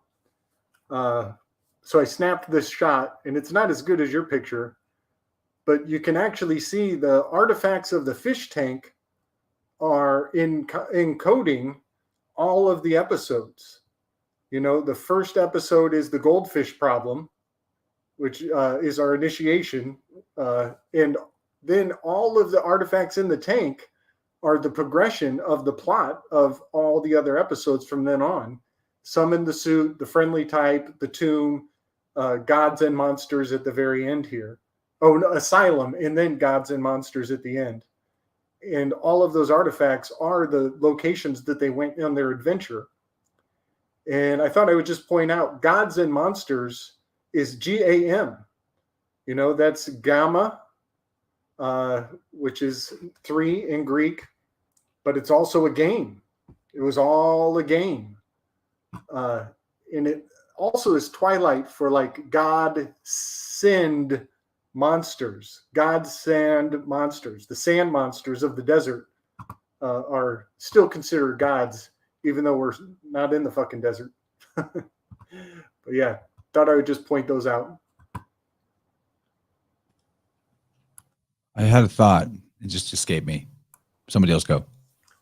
Well, one point is this graphic is in reverse. it's going from right to left, which is just something to consider, that reading the signs and symbols go in both directions. It's always good to, check those reverse words. This also points out the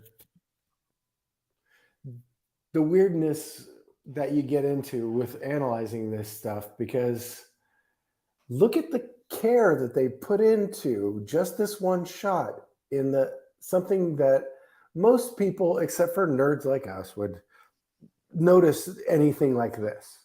And I definitely wouldn't have noticed this had you not brought that up. But this is just showing you the care of the detail that they're putting into every single shot of this. So this is all very carefully planned out. So this whole idea of whether they're pulling from the ether or they're reconstructing myth or all that kind of stuff, I mean, it's hard to tell. We might be pulling just by the ritual of doing the fish tank. Maybe the fish tank is the ritual, but everything else is the simulation. It's almost hinting at that fractal linear thing, that as above, so below, in as within, so without. As it happens in the fish tank, it happens to him. Right. Simulation, simulacrum. Right. As it was written, so shall it be, kind of thing. Yeah, man. Very cool. I'm glad you brought that up. I didn't notice that. That's cool. Yeah. That's not for me. I totally. No. I poach from those people all the time, for sure. I used to watch those. I don't. It's all original. It's garbage. It's such garbage that right. They're being fed. You watch them and you can smell it on them. It's like the disingenuine nature of those things are just they just smell of sellout. Well, one thing that I get something out of knowing what they want us to think. And sometimes their word choice, I can even read between the lines that they're fed. Yeah. So it does have some value there. But yeah, that was one I just thought I'd bring forward because it was nifty enough. I saw comments in the chat about Jacob corresponding to Israel. Well, okay, because we have Jake Lockley, who we're going to get to finally meet for real, after the credits. But Jacob is Yak, as in one of the ways of saying Bacchus was Iacchus. Yak is the sun. Jack and Jill went up the hill. Jack is the sun. Yak, Jack. And then OB might as well be AB, Ab, which is father, like Ab, Abraham. So father, son, father Bacchus, Jacob. That's where that name comes from. Not that everyone means that when they name someone Jacob. There's a lot of Jakes in the world. And then another fascinating thing to consider is that Israel was the name of Kronos to the Phoenicians. Wow. Yeah, and they meant the sun by that when they talked about Saturn, Kronos, but they called it Israel. Really? That is interesting. That it was Kronos, huh? Yeah. Huh. Yeah, Saturn, Kronos, Israel. That's where that came from. Yeah. So I know I saw Dissident out there. I know he digs this. He and I have rapped on Jacob before. It's also got that supplanter name. Yeah. But it was not a he. Just throwing that out there. Could be wrong. Yeah. Supplanter, and Ob also has that Ophi. I think of it as basically castrator.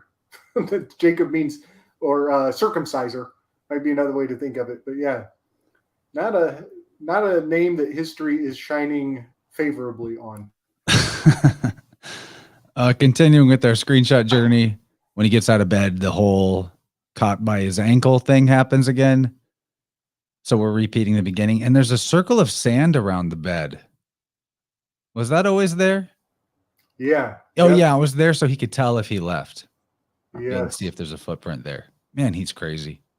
Yeah. And you know, But I a also- circle of sand reminds me of like a circle of salt, like a yeah, magical circle of Totally. protection.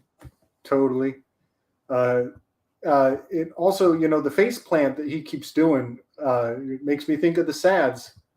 You know, I think they're injecting that into the consciousness big time. Yeah. It's a good one. Okay, so then it switches after the credits. We see a cup full of sand. And this is the other side of the mirror because the show, we're like, it's sort of a perfect mirroring because the very opening shot of the show is Hera with a glass of water. And after that, we see Stephen waking up in bed and falling down. And now at the end, we see Stephen waking up and falling down, and then Hera with a glass of sand. And Yes. glass, except it's a cup, it's not a glass. And sand is kind of like miniature, super tiny particles of glass. Yep, I was thinking the same thing. It's the alchemical opposite. It's the source. Like the glass is the result, and the sand is the origin. And you know, another thing that I kept thinking about is how this looks very Vesica Pisces-esque, the way it's framed to the camera here. Very interesting to me. And then it turns out to be coffee. You had a screenshot here to just collate all these things. Right. Now this, yeah, so these are the With ingredients. the rubber duckies, there's a bunch of them in this facility. Yes. Are they telling us life is but a dream? Oh, nice. Yeah, I dig it. You know, so yeah, like you were saying, all the ingredients from the opening come full circle to the closing here. The you know, the alpha, the omega is on display all the way to the glass of water. But I want to point out the Templar cross, the Swedish flag that is the standard symbol of the hospital. And that, again, the foreign trade zones. And maybe another thing I didn't mention earlier when we were talking about it, organ harvesting and the economy that is built up around the fact that people have been patting each other on the back for signing off your organs when you die. And there might be policies and procedures in place when you check into the emergency room where they're like, do we get more money if we don't do this procedure? Is he worth more if we put him on a ventilator? I don't know if I told you guys, I had a client a couple weeks ago who was medically kidnapped. What the fuck? He went in, he's an older guy. He went in he came to me for a sound healing, and this had happened like last year sometime, I believe. Went in for a kidney procedure, some kind of dialysis, but that was different that he needed for diabetes. And his son took him into the hospital. And while he was having the thing done that he was there to get done, his son left and was going to come back for him later. And while his son was gone, they said, "You've got COVID," but they didn't really tell him that. They just sedated him and moved him to the COVID ward and put him on a ventilator. Guys, And he was there for days. this shit And his son wasn't allowed to come see him. this shit is happening, y'all. Yeah, This those shit people should be arrested at minimum. Oh, minimum. Totally. Yeah. I should go in there and black out for a while. I'm laughing, but like I'm actually pissed telling the story. Yeah, man. Like That, I feel the anger rising in my cheeks. likewise, brother. Medically Same here. kidnapped, man. That's all right. How many people has it happened to that they don't even get out? So we don't even find out No. that that's how they got in. Yeah. Yeah, man. We've heard it a lot, though. I mean, this is not Yeah. anything new, but we know these things are happening. Yep. So And one they're last worse than point. that. Yeah. Yeah. Yeah, buddy. Yeah, good point. Yeah. So one last point on that, organ harvesting. When we say a serial killer, we were given that term after the Son of Sam, and everybody started calling these people serial killers. And it's just really interesting. Serial relates to the goddess Ceres, who is the goddess of the harvest. Ceres, yeah. Ceres, right. And so, yeah, it makes me think of organ harvesting being just a nice packaged way of saying these guys are serial killers. Dude, he kills the staff. Yeah, Jake Lockley kills the staff. He's definitely just a murderer. Not even cool. And he's got the glove on. When he puts his hand on homie's shoulder, you see that he's got the glove of the touchless death. Assassin status. Big time. Oh, there's another duck. Yeah, that's what I'm saying. There's a few in here. I missed the duck. Okay, so the duck means initiation. When you get dunked into the baptismal tank, you're being ducked. You're being inducted into a new life. Induction. Yeah, the duck is a big thing, that symbol. But definitely think of it as yet another initiation. A tavila is a Hebrew baptism when they duck your head.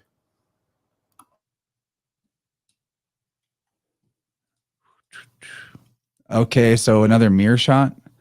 We don't get a clear shot of who was pushing the harrow in the wheelchair, but I thought it was interesting that the hospital was called Sinkowitz, I think is how you'd say that.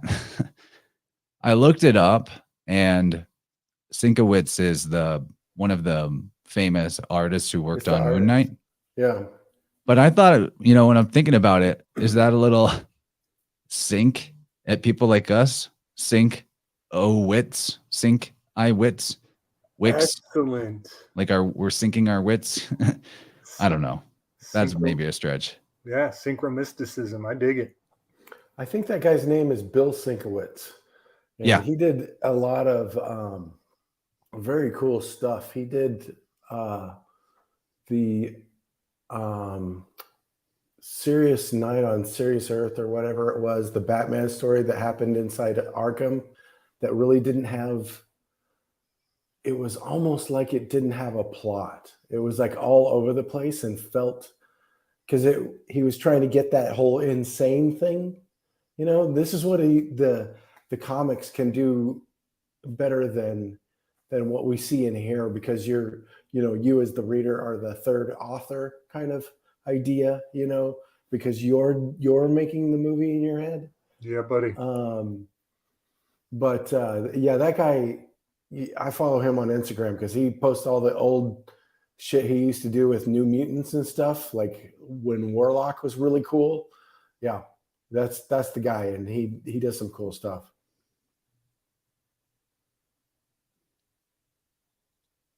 So we got, so he goes into the back of the limo with Kaushu, is sitting right next to him.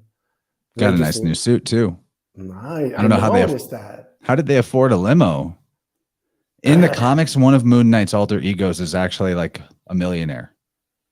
Yeah, and there's also an astronaut. But it's Stephen Grant that's the millionaire in the comics, I believe. Yeah, I think you're right. Yeah.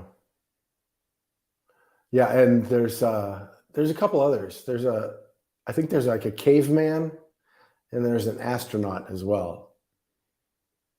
Kind of that goes a little altered statesy.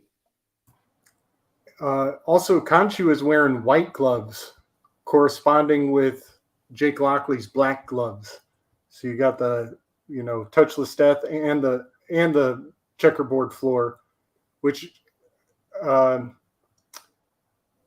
it is the touchless death because Khonshu can't hurt Harrow, so he has Lockley, who's got the black gloves, in correspondence, do the dirty work. They'd make a very cool ska band, the whole two-tone.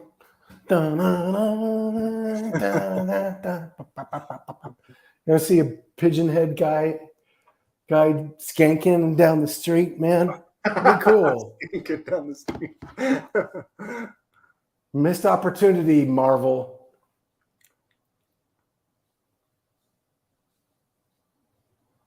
Yep. He's Yeah. a Spanish guy. Makes me think of like the Spanish arm of the Eastern Holy Roman Empire or the Western Holy Roman Empire. Not that like Spanish people are evil, but that that was maybe the most evil shit ever in recorded history. The conquistadors. That's a very good point. Yeah. It was Mafioso. most ruthless. Yep.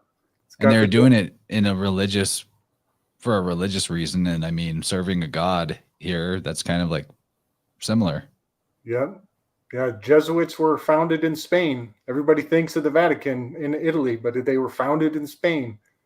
Ignatius Loyola. One interesting point I heard in one of those breakdowns was that he has hieroglyphs on his collar. And I just thought that was an interesting detail. Like I had to zoom in and I could believe it. I could believe those are hieroglyphs. I don't think it looks like that. You don't see it? He's even got a little gold lighting on that trim. Just an interesting idea. It could be. Those are, I mean, some of those, there are fabrics out there that just have, prints of hieroglyphs that are a little cheesy that they make. Like you can get that shit on Wish. Yeah. Yeah. There's goofy kind of, I don't even know what the style is, but stuff with lots of gold and Egyptian hieroglyphs and, that are real blingy. Yeah.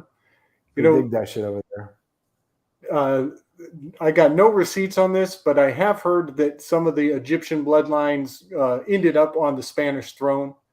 And just some interesting evidence of that is like, Isabel her name has Kaibel, Cybel in her name.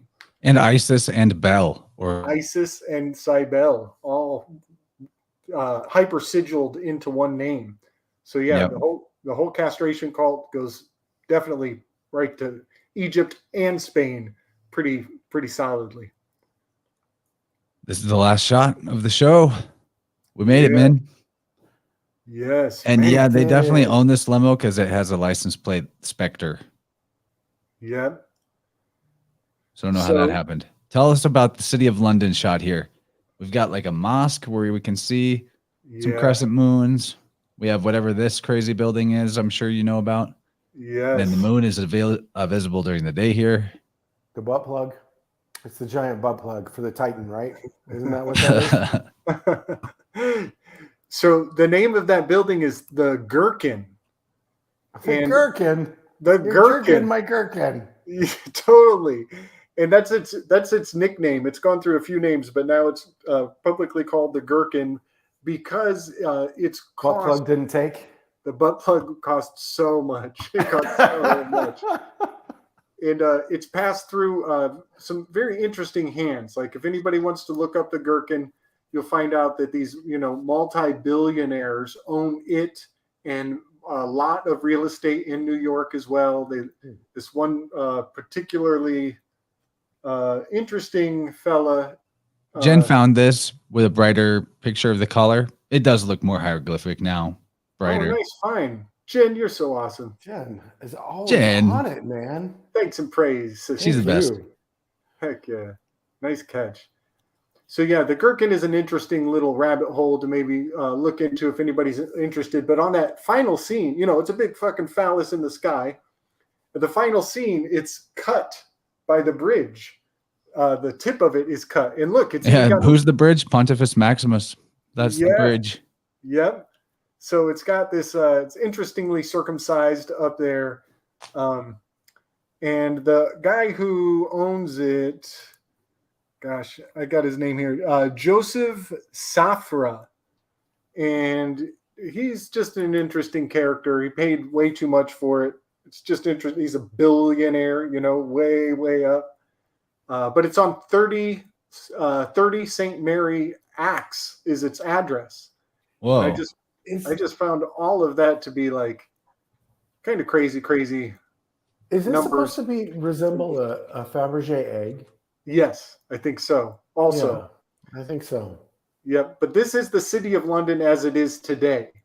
And I just find it very interesting that, we were thinking about, the origin of the birth certificate going back to the London fires of 1666 in the beginning. And here we are full circle looking at this, the new remodeled state-of-the-art skyline. And it's got that little hint of the true cultural origins of their connections to Middle Eastern buildings in the one corner, which could be revealing, the House of Saud and its investments in the city of London, and its roots with these royal bloodlines. Just interesting how much culture can be captured in a single shot. So yeah, I just thought I'd throw all that out for the very end there. Oh, the IRA attacked the building at one point. It's a fun history. People should just go, peruse through the Gherkin in the history of that particular building they're showing us. It's interesting how, if you look on the map, you have India, and then there's some ocean, and then you have Saudi Arabia, and then you have Ethiopia.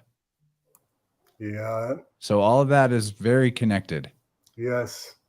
Biblically called the land of Ham, who was the outcast. Yeah, Saudi Arabia and India are like so close together. And I was looking at Saudi Arabia on the map. There's they don't show any towns. You could almost easily believe that it's or at least when you're looking at a world map, they have maybe the capital, maybe They some show other, Mecca. yeah, they show a couple towns. There's There's few. way more than that. If you zoom in, there's more. Yeah. It just seems like they kind of keep to themselves, and you never hear about them on the news either. They keep their hands pretty clean, if you know what I mean. Yeah. The only country named after a family. I'm trying to figure out what the abbreviation AXC for a street is. I've never seen that before. Saint Mary Axe. Oh, Axe is an abbreviation. We have an interesting one here, Stravenu. Stravenu? Yeah. It's a diagonal street. In Tucson, they have it's a grid, but there's a lot of weird horse trail kind of things that are leftovers. And they call them Stravenues because they go diagonally. They don't go, because the streets will go east and west, and the avenues go north and south or whatever.